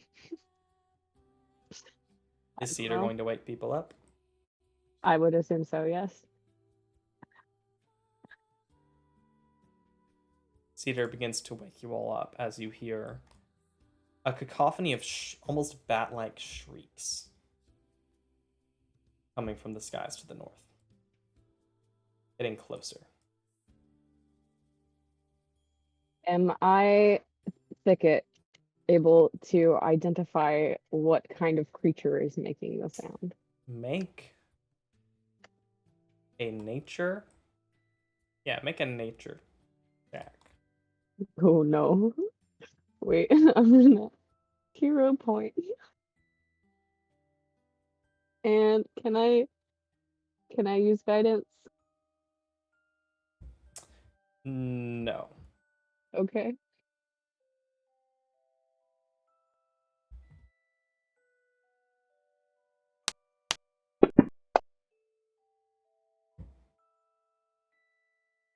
Hey! That could have been very bad.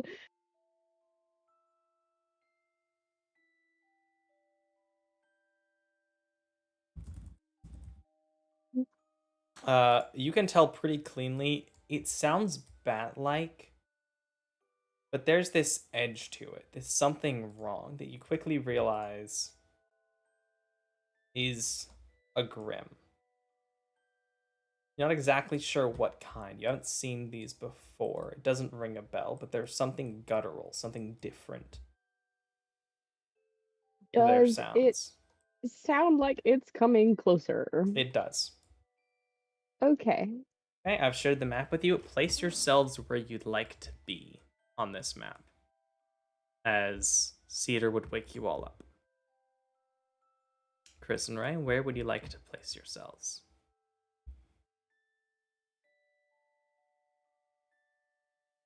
I don't know where the map is. It should be shared to all of you.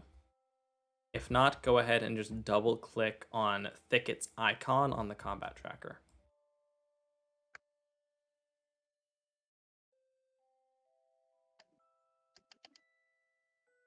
It is not working.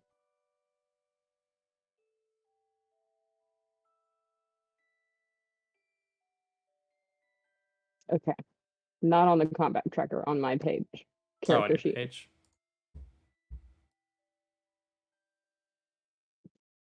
Okay. But it came Okay. up. Yes. And the others see it. Christopher, Ray? Oh yeah, I moved Garon, so I thought you knew. Sorry. Oh, yeah. cool. I did not. And where do you want Doug to be? I feel like he would be closer to the center of the group, so he could help anybody that was in most danger. I am going to wait. Let me see. Let me read the spell real quick. Ray?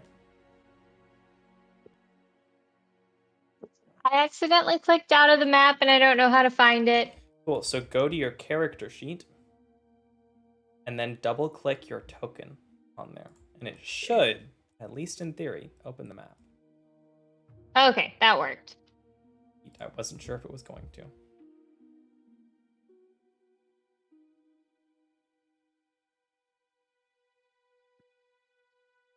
As long as we're here.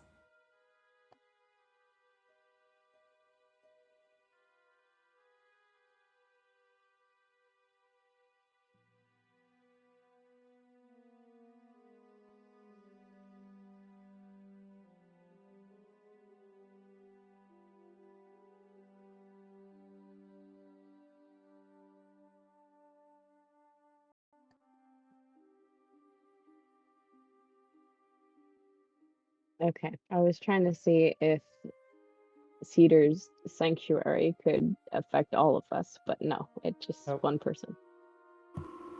Is that like Fog of War or something? Because that looks amazing. That is, so one of the many things that exists within Fantasy Grounds are special effects, including, as is the case of this one, a cloud effect.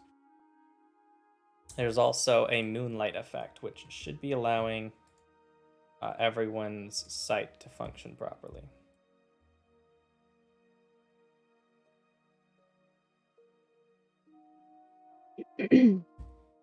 Let's see.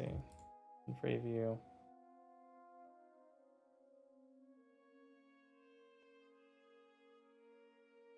I think Cedar's blind. Does it say Cedar is blind? Uh, I don't think so. I think it's just darker because I've got it set to moonlight.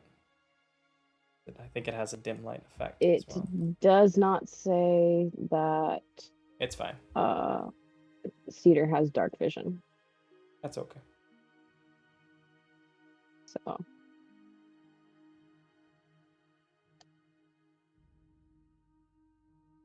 yeah, Cedar can't see. It would be dim light, so Cedar should be able to see. Cedar can't see very well. I can't see well, but can see. As long as you can see and everyone can see, it should be fine. Can you see, Ray? Yep. Cool. Is everyone where they want to be?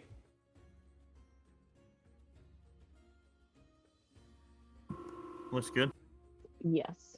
Okay, in that case, go ahead and roll initiative as you see these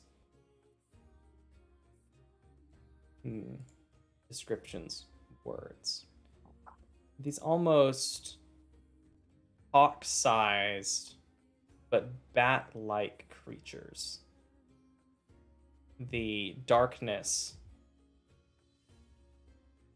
adding to their dark skin color, their weird dark energy, but you can see pretty clearly this glow coming from their eyes and their mouths that illuminate the bone-like protrusions that come from their back and their wings, as well as the expected red and white masks of these Grimm.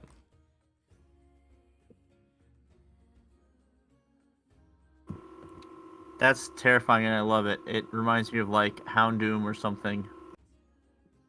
They are all going to be 30 feet in the air.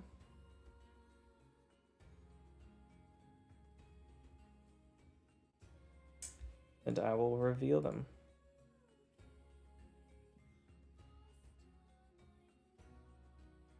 As you see 7 of these creatures fly into view.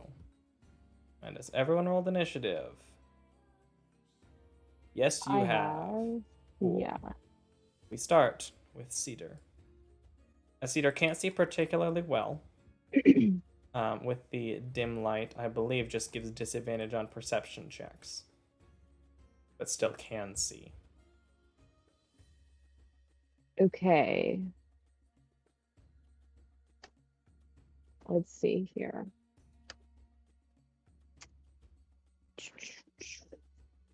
Cedar is going.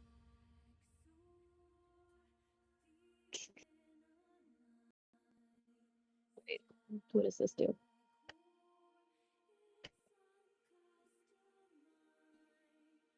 I don't know. What does it do? I'm trying to figure out what is channel divinity. So her 2 channel divinities are Turn Undead and Charm Animals or Plants. Channel Divinity is an ability that all clerics have starting at level 2. They typically, well, not typically, they get Turn Undead, which is basically a go away undead, be afraid of me. And something special from their subclass.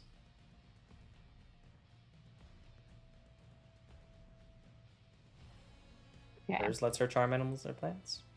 Do we know if the Grimm are undead? Make a religion check for Cedar.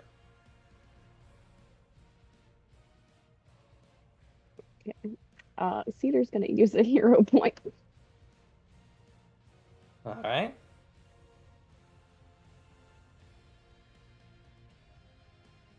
Okay.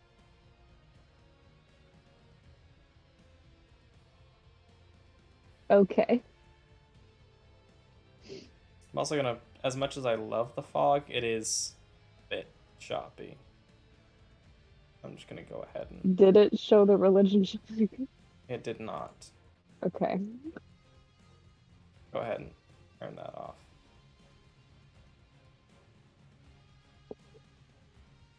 That Not- should be a 9 9. with the hero point. Well, they have bony structures, but I mean they're bad.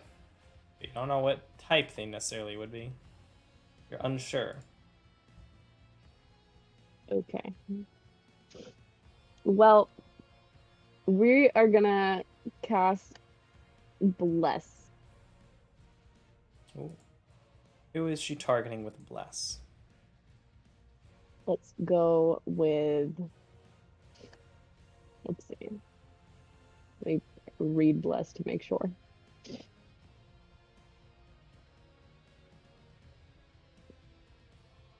Let's do Grand and Doug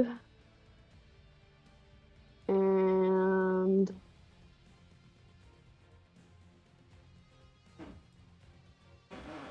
I'm gonna roll a d4 between Pickett and Moretta. Okay. Okay, it's Pickett.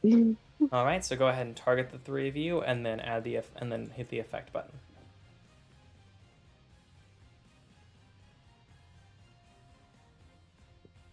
How do I target multiple people?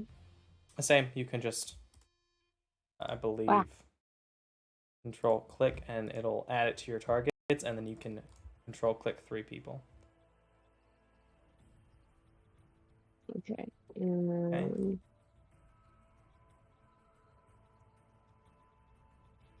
Okay, it looks like because it thinks you're targeting from thicket, it didn't work right. So I'll go ahead and I'll okay. target them for you. And now go ahead and hit it again. It should have the effect.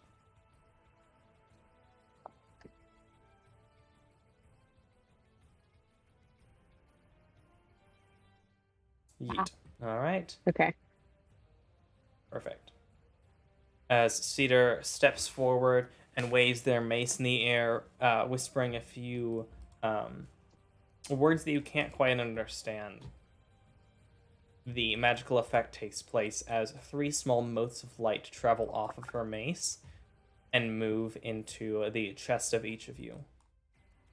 You find yourself slightly more sure of your actions. Anything else? That's it. All right. Doug, what would Doug like to do?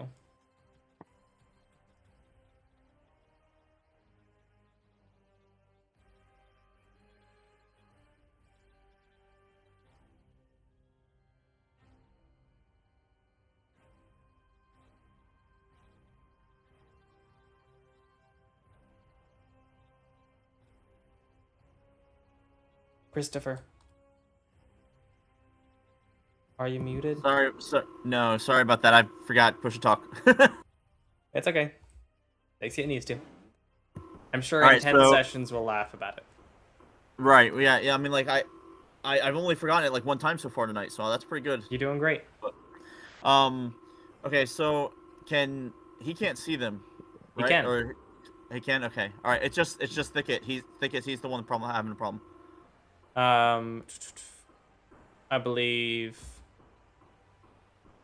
I don't know which of you don't have dark vision or not. Okay. Oh, it looks like Doug Well- does not. So he can see them. It's not great, but he can see them. He just Okay. has disadvantage on perception checks because of his lack of dark vision. I believe Cedar Alright. is the same way. Okay. Yeah. I don't know So what happened. He has hand axes. I can't find the.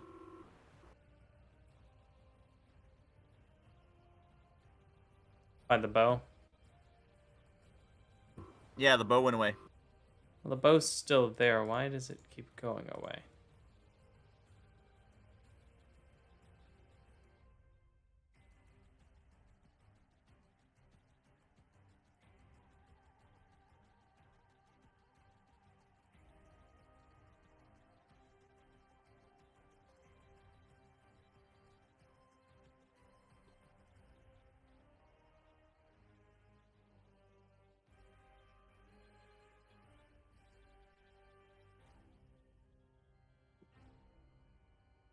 Sorry, Chan, I'm just making sure this goes on here. Let me...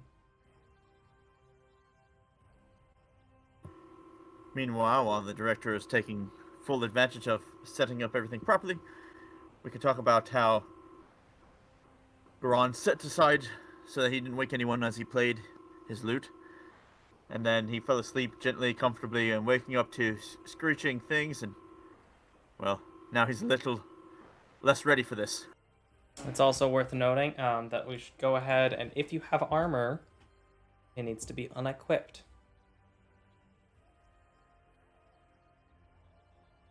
So, for example, the leather.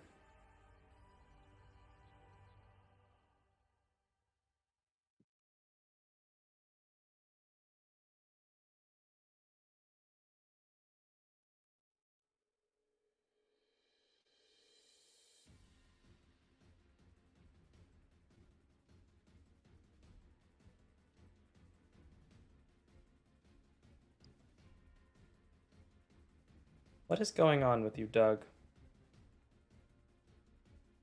What's going on? You were working fine a minute ago, and now you're just not the same.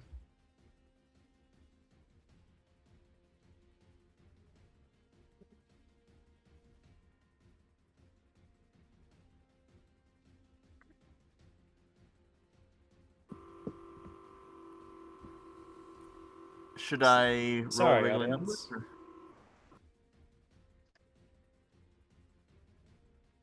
try deleting it from his sheet and trying again.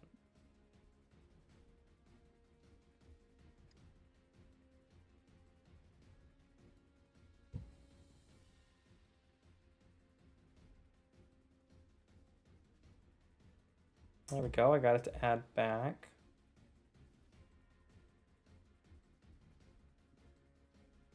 Okay, it's... Does this include shields?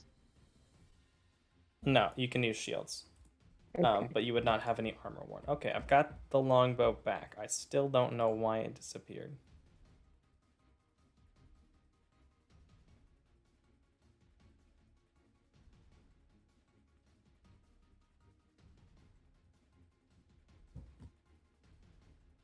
So which one was he attacking?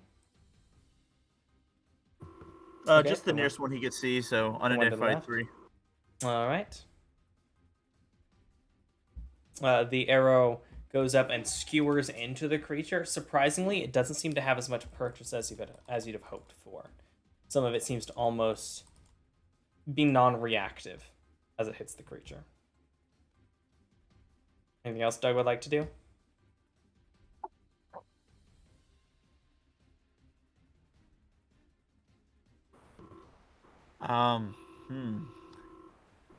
I don't know if he wants to use his action surge on a shot that's going to deal half damage. You know what? It is a D10. Might as well try. So yeah, action surge. All right.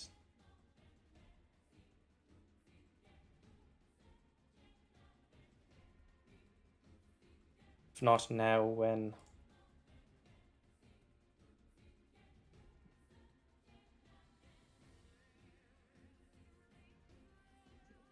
The second arrow fires out, cutting into the creature.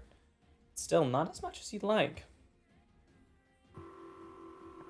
He says, regular weapons don't seem to hurt them the same way. If you have magic, please. And Thicket, what would you like to do? Oh, jeez. Oh no. Okay.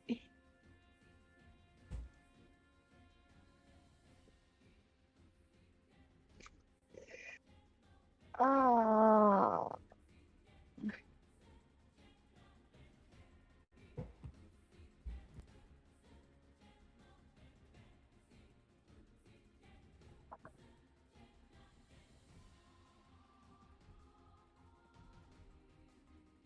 I am going to cast Shillelagh. All right. And let's see.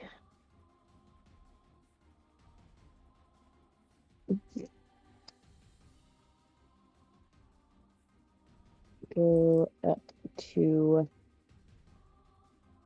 It is 30 feet in the air. Okay, well, never Just mind. to get ahead of that.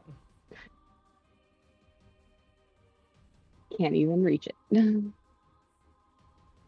Not with your claws, at least. At least not yet.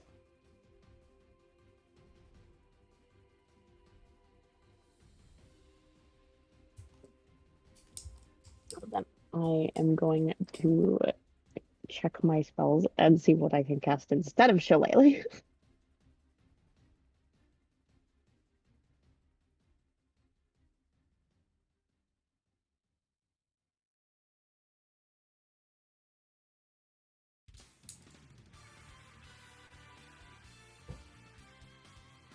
I do not have damage dealing spells that can reach. No, it doesn't look like a no. Oh, We can always run.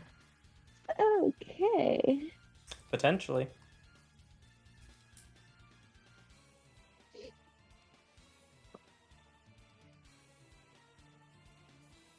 So I'm still gonna get Shillelagh and go next to Karan.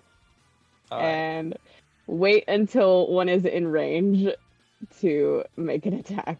Would you like like, to hold your action? Hold the cat's claws. All right. Moretta, what would you like to do? as you see this swarm almost of these flying Grim above you.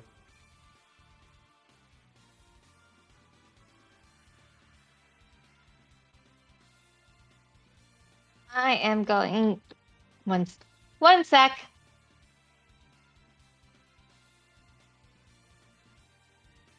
Okay. I am going to cast Mage Armor. All right. Guessing there we go.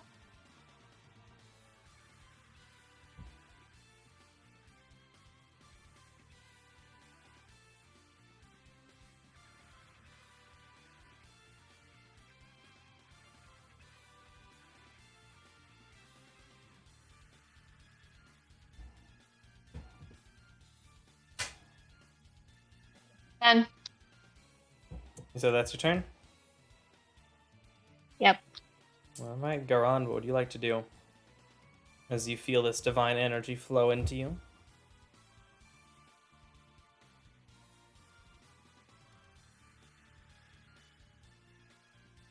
It's tough. They have to be 30 feet in the air, those jerks. All right. I know, right? All right. I don't want to have analysis paralysis or take forever, so I guess I will start the hex train or roll in, and maybe we can just brine everybody to death. We'll see. All right, so brine, and then Eldritch Blast, and then I will step back so that one of them might come after me, and then she'll get her a chance to get him. All right, which one are you going to target with Eldritch or with Brian first?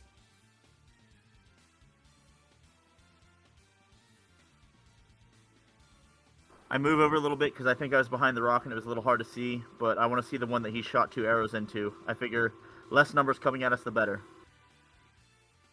Ellen? Okay, which one are you targeting with Brian and then Eldritch Blast?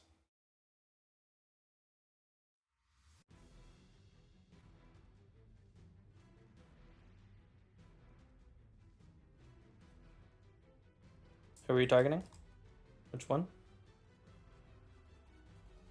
I'm sorry, unidentified creature 3, the one that he shot already. I'm sorry. Cool. Sorry for the confusion. You're good, you're good. All right, that definitely hits. 28. And...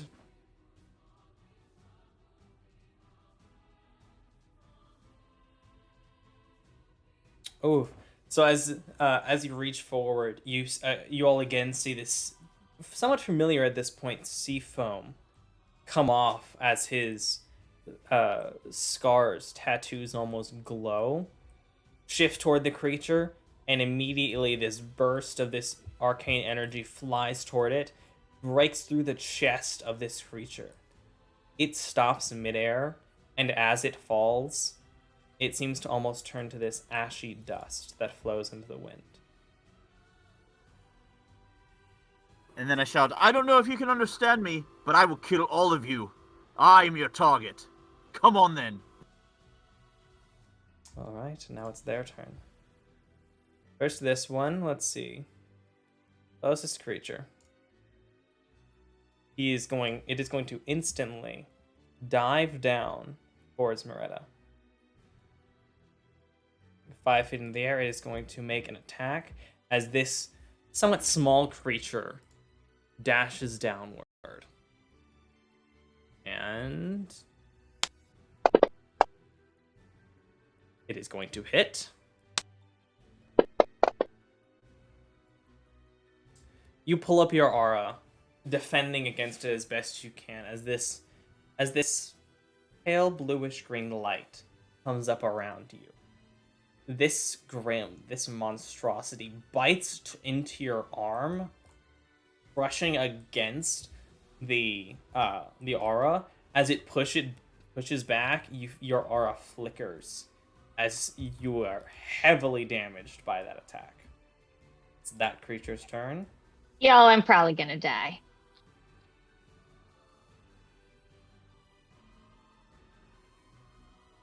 This one is going to move toward Doug.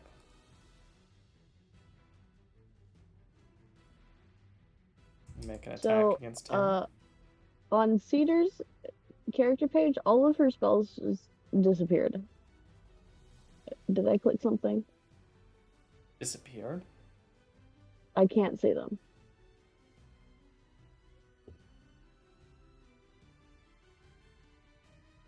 They're there for me. You want to try closing and opening the page again? It's not letting me scroll down to see what her level 1 spells are. Try and just close her character sheet and open it up again. I got it. Okay. This one bites down toward Doug, but as it comes against him, he brings up his.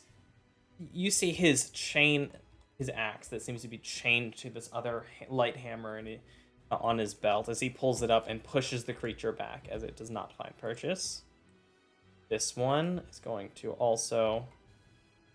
Let's see. This is going to go. Move toward Moretta. Come down to her level and make an attack. Attack misses. As this time you're prepared, you're able to pull the arcane shield of this mage armor up toward you and actually manage to block the attack of this creature. Not expecting them to be as fast as they were, but finally getting a bit more used to it. And this next one is going to dive over you and toward Doug.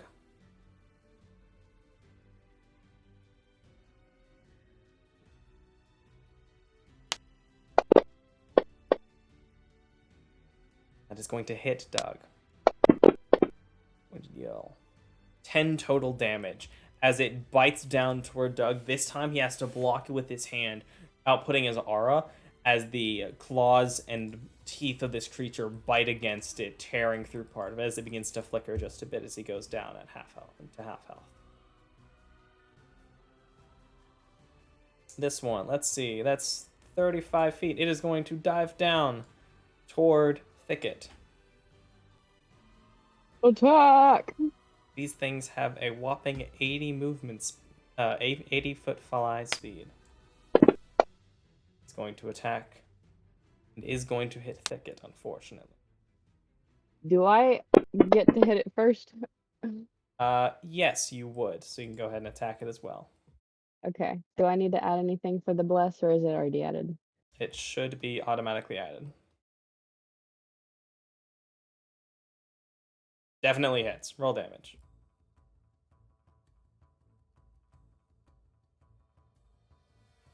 Oof. Unfortunately, not as much damage as you'd hoped. Also, make sure you roll it on the enemy. Boop.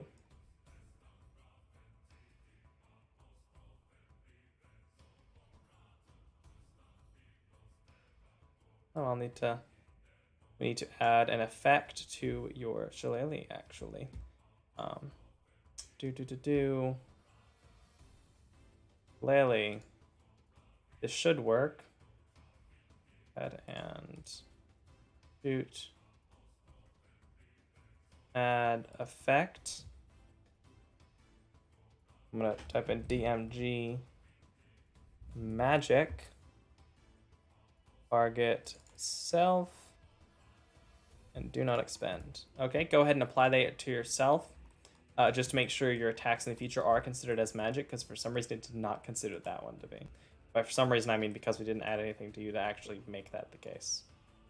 On Thicket's page, go ahead and apply that shillelagh effect to yourself as well. How do I do that? Under shillelagh on your sheet, the DMG magic, click the effect button.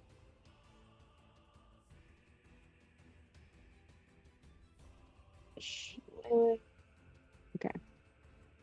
Boop. Cool, that should make all your attacks magical now. All right, and Cool. then that creature, you see Garand as this small creature, honestly kind of similar size to Thicket, come forward. As it bites toward Thicket, Thicket pushes it away with the light blue aura surrounding him, and then crashes into it with some of its own claws, tearing in through part of its wings. And the last of the rim is going to come down here and is going to I'm gonna roll a d20 Evens, they attack Thicket. Odds, they attack Doug. Odd, it's attacking Doug. This is unfortunately going to hit Doug. As this one swipes down and tears through, you see Doug's aura flicker for a moment and then shatter as this one digs into his shoulder. As he falls to the ground. Unconscious. Sorry, can I cast Silvery Barbs on him to apply disadvantage on that roll? You can. Oh, don't have advantage. I have to roll it again as normal. Doug, go ahead and remove unconscious and prone and give him his 10 hit points back. And let's roll that again so we have the disadvantage. And that one unfortunately still does hit.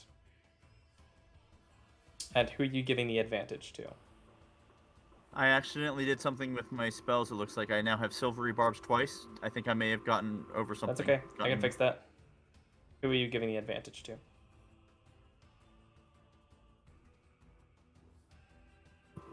I guess I will give it to Thicket since he's got Magic Claws. All right. Thicket, you have the advantage on whatever you'd like to give it to. The mule will actually be afraid this time and is going to dash behind the wall over here. Bob is nowhere to be found. What would you like Cedar to do? Okay. Let's see.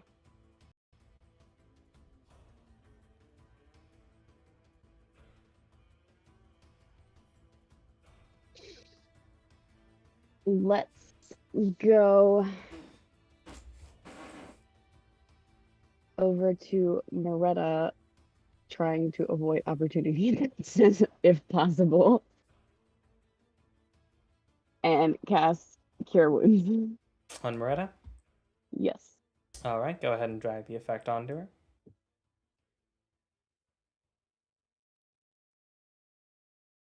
Okay, and did that work?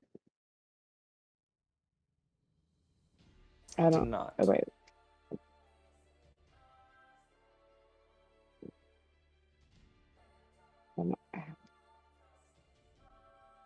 Okay.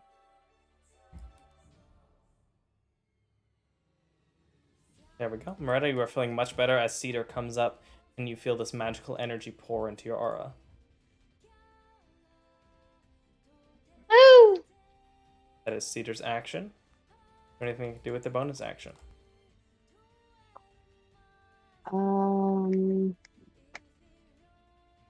Can't really do anything. All right. Doug, going to make a death saving throw. Oh, I didn't know that Doug was dying. Doug is down. I would have healed him if I realized. That is a failure. Thicket's turn.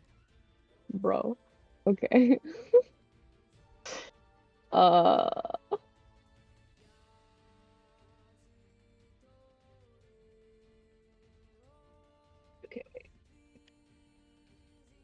So we're gonna use No, my Doug! bonus action to heal Doug with Healing Word. All right. Go ahead and throw that on him. How do I put it on him? Drag the Do I effect. just drag it over? Okay.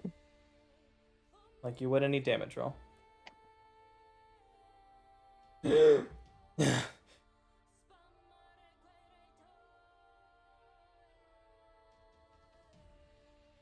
Doug wakes up. He's still prone, but he's awake, alive. Okay. And now, is there any of the Grim in range for me to Yes, use? there are the two in claws? front of you. Okay, we're gonna use the claws. Get Against 7 or 9. Let's do 9. All right.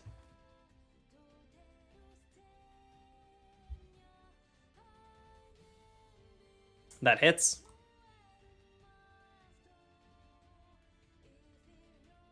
Oof. I need to stop rolling ones, man. It's still. Why are you still resisting?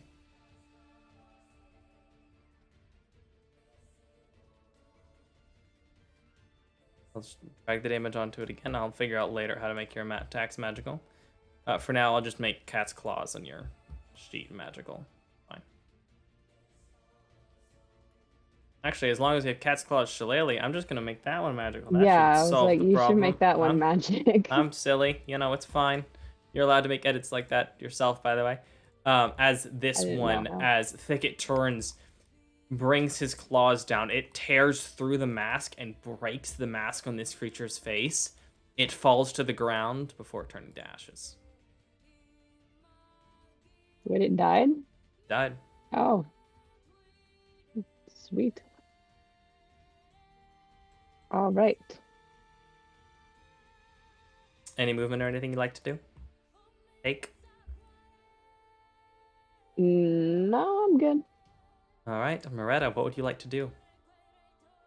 You are somewhat surrounded by these creatures. By these very annoying Grimm that you definitely don't like.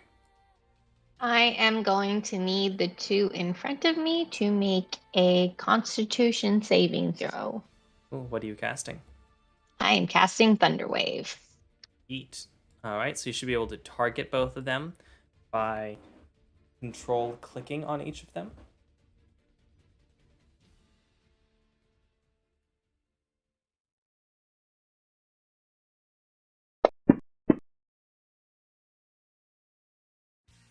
It looks like it only made one of them. Did you drag the save onto them, or did you just click the save?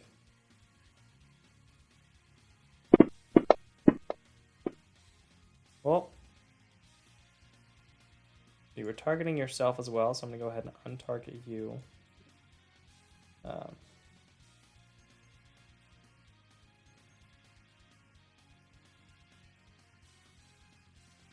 then let's have them make the save. We can get the first one to fail. There we go. One fails and one succeeds. Now go ahead and just click on the damage. Don't drag it over, just double click on it. Or I think you don't have to double. I think you just single click on the damage. Sorry. Or drag it over.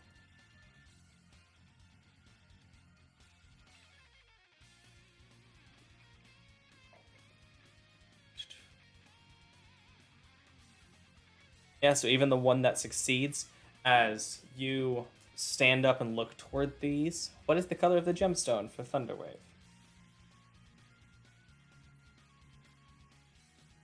White. White. As you lift this white gemstone up on your ring that you always seem to have, even when you're resting. Oh, wrong button. Hit the targets on accident. My bad. All right. As you reach out, you will hear this roaring sound as this wave of thunder pushes forward from you, and both of the creatures are shredded instantly from the damage. Nice damage roll. You maxed out. And the one that saved didn't do much. Didn't get much. All right. Is there anything else you'd like to do? That's it. All right, Garand. Things were looking bad. They're looking a bit better now, but they were looking bad for a moment there. Oh, excellent. We're turning this around. We've got this. For Arisham!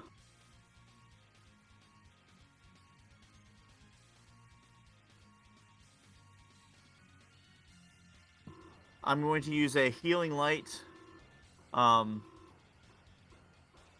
I guess I'll use it on Doug, since he was down. I know he's not now, but I'll use it on him anyway. Health is health. Just a single point of it. Go ahead and drag it onto him. It's easier to think of if you're targeting a single creature with something, then it's easier just to drag. If you're targeting multiple, it's usually easier just to target them and then click on it. Nice. Healing 6 hit points as his call out reinvigorates him, and with your action.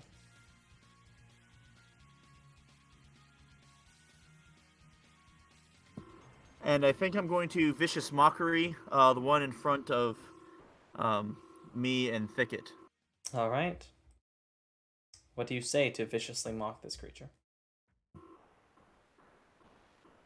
Grim, more like, eh. Yeah, it's magic. Good enough. Go ahead and make the save.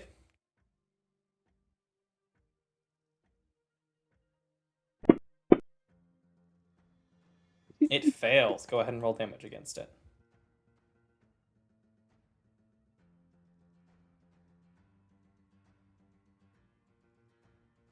It should not have suffered from brine, but the psychic damage was enough anyway. As you say this out to it, the magic laced in your words reach into what can count for a brain in these things. It shakes its head, shifting around, screaming out in these high-pitched squeals, or falling to the ground and turning. I told you you're nothing to us. Then it is their turn. They got one really good turn, and then it didn't go so well. Going to turn towards Cedar. And hit. And deal a hefty chunk of damage. And Cedar succeeds on maintaining concentration on Blessed, as this creature bites toward Cedar, and even as she brings her hand or shield up, the orangish red energy that surrounds her with her aura seems to push back against the creature, but still takes a decent amount of damage. And then the creature is going to attempt to fly 30 feet in the air. If Cedar would like an opportunity attack, or Meretta like an opportunity attack, if they have melee attacks they'd like to use, they can use them. Actually, there's nothing stopping it. It's gonna fly 40 feet in the air. I would love to if I can. Go for it. Ditto. Let's see. What was that, Ray? Ditto. Sure. I assume you're making a short sword attack.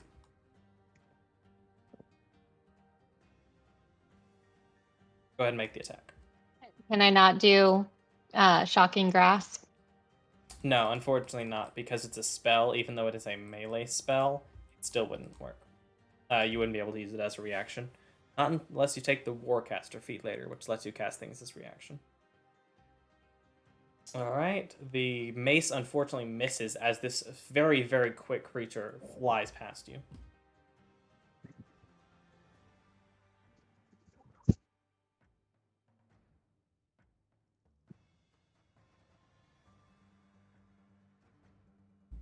Are you attacking it, Meretta?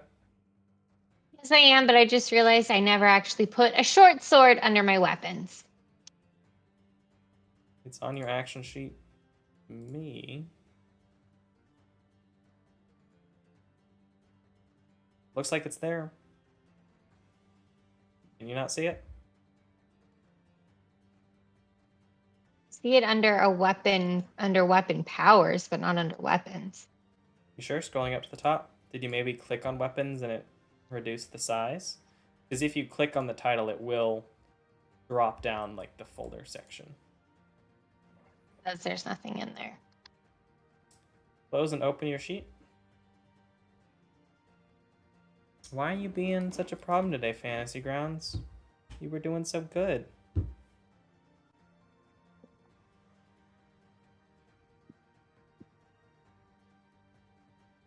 Well, while you figure this out, I'm going to go ahead and make it the other one's turn, as it is going to attack Doug,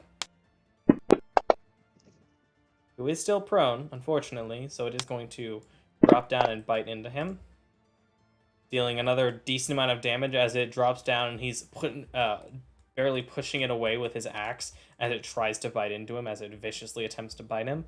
And then it is going to also fly into the air. And Doug can make an attack against it, but he will have disadvantage for being prone. Unless the weapon has prone fighting. But I don't think his axe does. He'll use inspiration.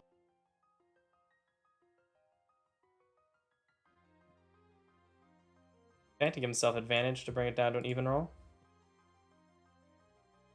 Or I thought it was the hero point. Sorry, I said inspiration because that's you're the right. marker. You're right. but- Hero point. sorry. Hero point. My bad. My bad.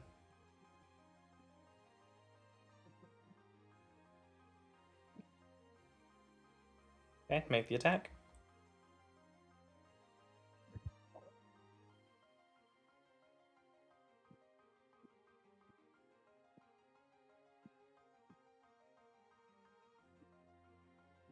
Oh no. Unfortunately, that misses as it flies away. You swing the axe, but it misses wildly, unable to actually strike the creature. Are you ready to make that attack, Moretta?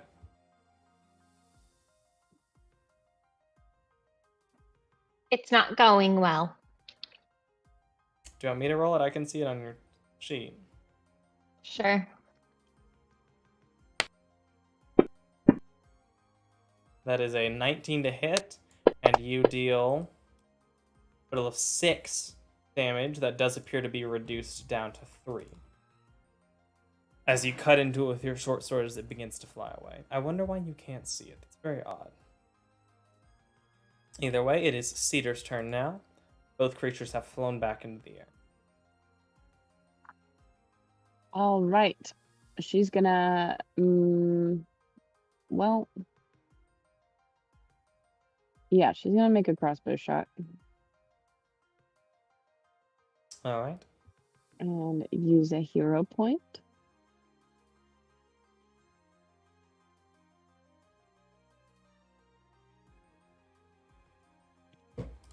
Very nice.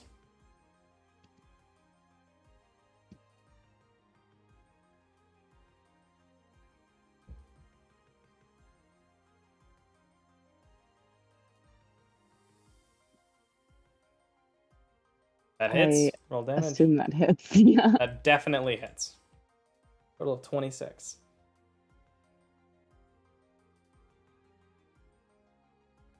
It does seem to resist this damage as well, but as the crossbow cuts into its tail, it does gasp out in a weird guttural noise that is somehow a mix between like an angry squeal and a scream of pain.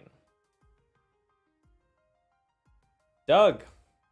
I assume Doug stands up.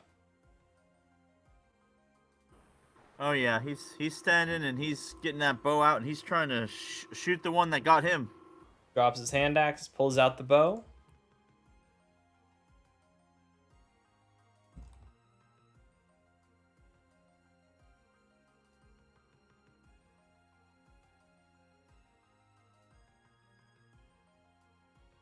That hits. We love blessing this household. The arrow does cut through part of this thing's ear, but it doesn't seem to slow down terribly much. Just you wait. Just you wait. Thicket. Okay. I have very bad long range. It's true. You really have Okay. next to nothing. Okay. In fact, I don't even think it's next to nothing. I think it's nothing. Yup. Yup. Maybe Ice Knife would be nice. Just a thought. It's about the aesthetic, man. It's true, it is. I'm gonna hold cat's claws. All right. You gonna move closer or just stay there?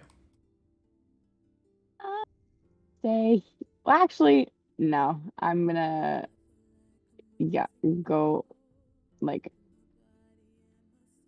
the freaking tabs. I can't move.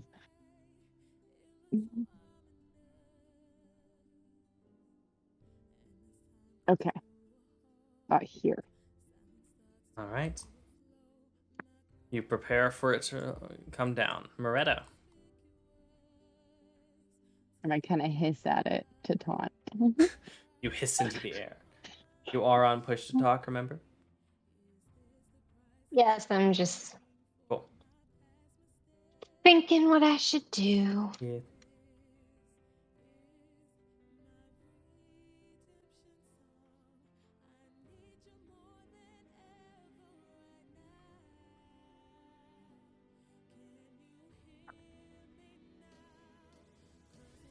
Okay, I'm just gonna go ahead and is it still 30 feet in the air?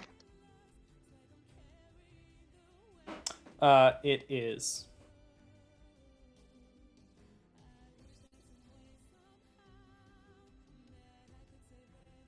Uh, 40 feet, actually.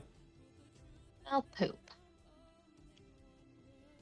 You have something that only reaches 30 feet? No, I didn't want to use it's my last spell. You could always cast a But- cantrip. None of my I don't think any of my cantrips will reach that far. You have Fireball, right? Yes. What's the range on that?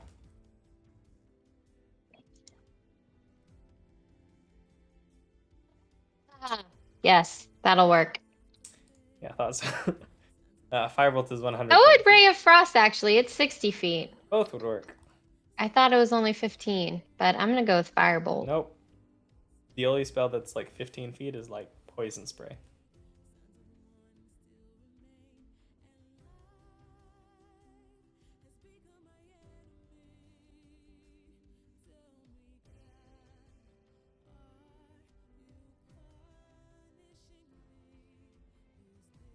I think that hits.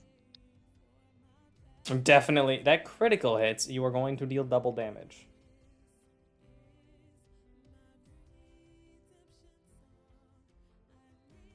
This additional piece of purple flame coming from the amethyst ring bursts out toward it, and as this small firebolt it collides with it, it shifts back and screams out as the fireball cuts into its chest before it travels along its body, and the thing bursts into flames for a few moments before the flame goes out and nothing remains.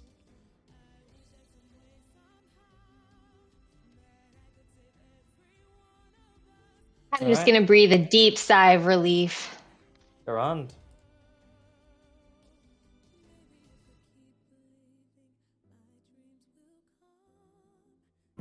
Alright, so there's only the one left. And it's relatively within range. Alright, I will use my bonus action to switch Hex over so that I will get the bonus damage. Alright. And then, yeah, I'll hopefully blast it to smithereens!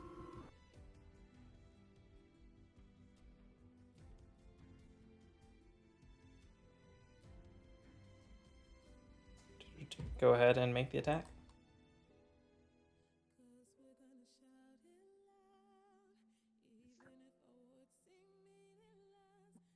Unfortunately, as you shoot this out to it, it goes wide as this creature spins around, flying quickly through the air, and you can't get quite a good beat on it. As you unfortunately automatically miss. How have I attacked like with 4 auto misses? Ah! I don't know, man. You're not getting lucky today. And this creature Alright.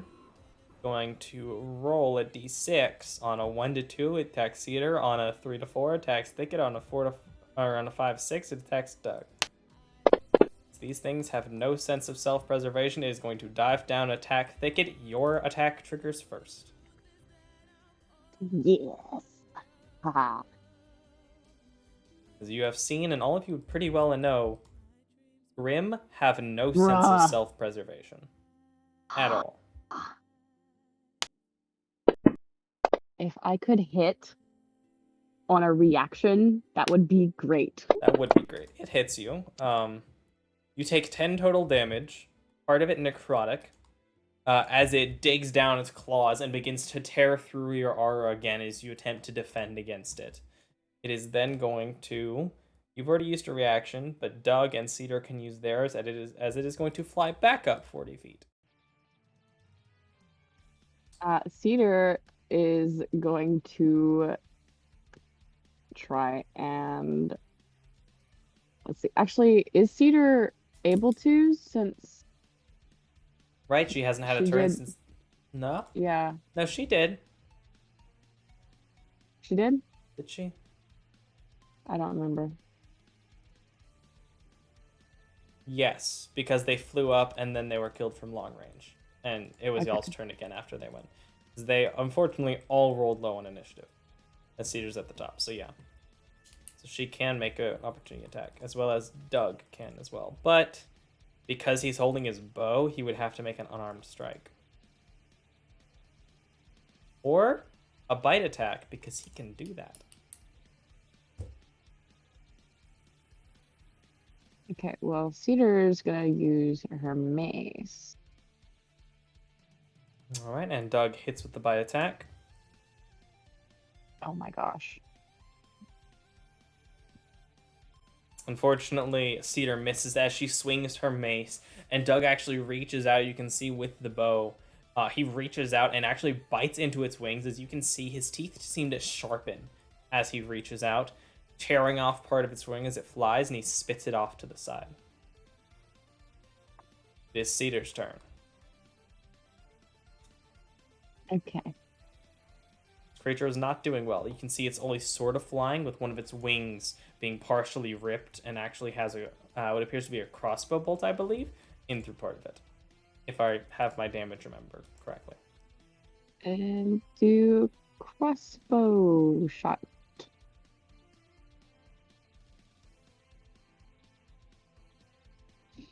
Actually, yeah. Let's do this. That misses, unfortunately. Ah. It's Doug's turn. I assume he is going should've for a used the hero longbow. point.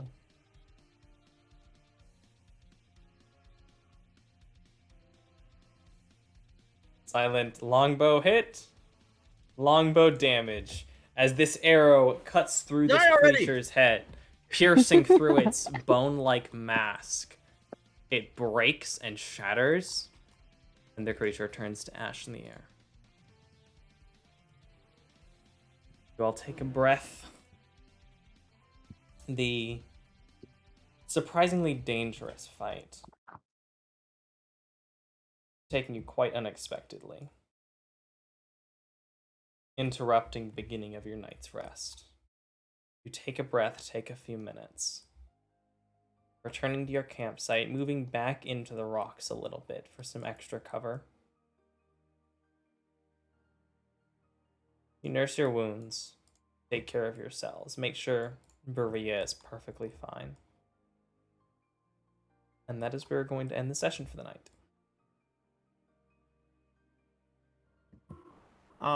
If you're gonna end us at a long rest after all, that's fine. If not, then we can short rest and I can Song of Rest, right? I think, or is that maybe later? I'm gonna go ahead and tell you, y'all are gonna finish getting a long rest. Oh, okay, great, thank you. Yeah, nothing's going to interact with you. I rolled for the rest of it, and yeah, it doesn't. I'll go ahead and long rest you all. You can all gain another hero point. I might change it from long rest to end of session, just so during travel times it's not an easy way to farm hero points. But I can decide that next time. I'll think about it. Thanks for Got coming. my sword figured out. You did it? I did. You made like 8 different entries that are nothing, but you did it. You got the sword.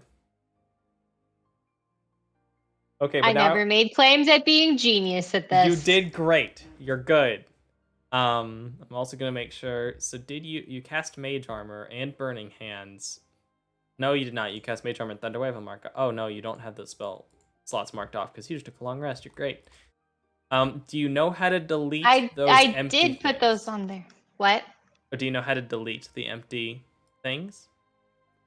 I went through and deleted them on my side. They're all gone.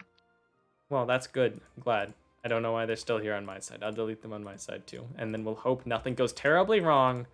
I don't know why Fantasy Grounds is having an aneurysm today. Nice job, y'all. That first encounter was mildly dangerous, especially if he got to actually hit you. And then y'all made that not happen. That second one was No. much more dangerous because they can move very fast, very far. I only got down to 1 hit point. That's fine. And go ahead and award experience, bringing you all up to 500 as 875 experience was awarded. It looks like each of you got 175, bringing you up to an even 500 out of 900 for level 3. As you are also Yeah. getting experience for the poisonous snakes you happily moved on from. Re-equip my armor. Yeah, you probably want to re-equip your armor and stuff. I don't know why some of the stuff just wasn't showing up or was disappearing. I'm very confused.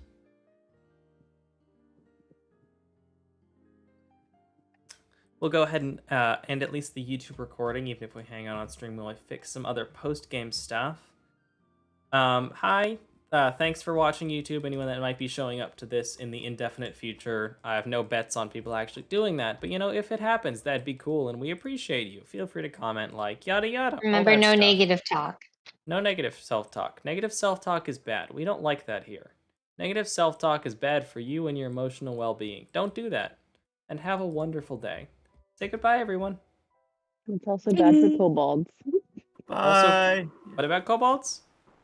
Save The a negative kobold. self-talk. It's bad for kobolds. It is bad for kobolds. Bye. Bye.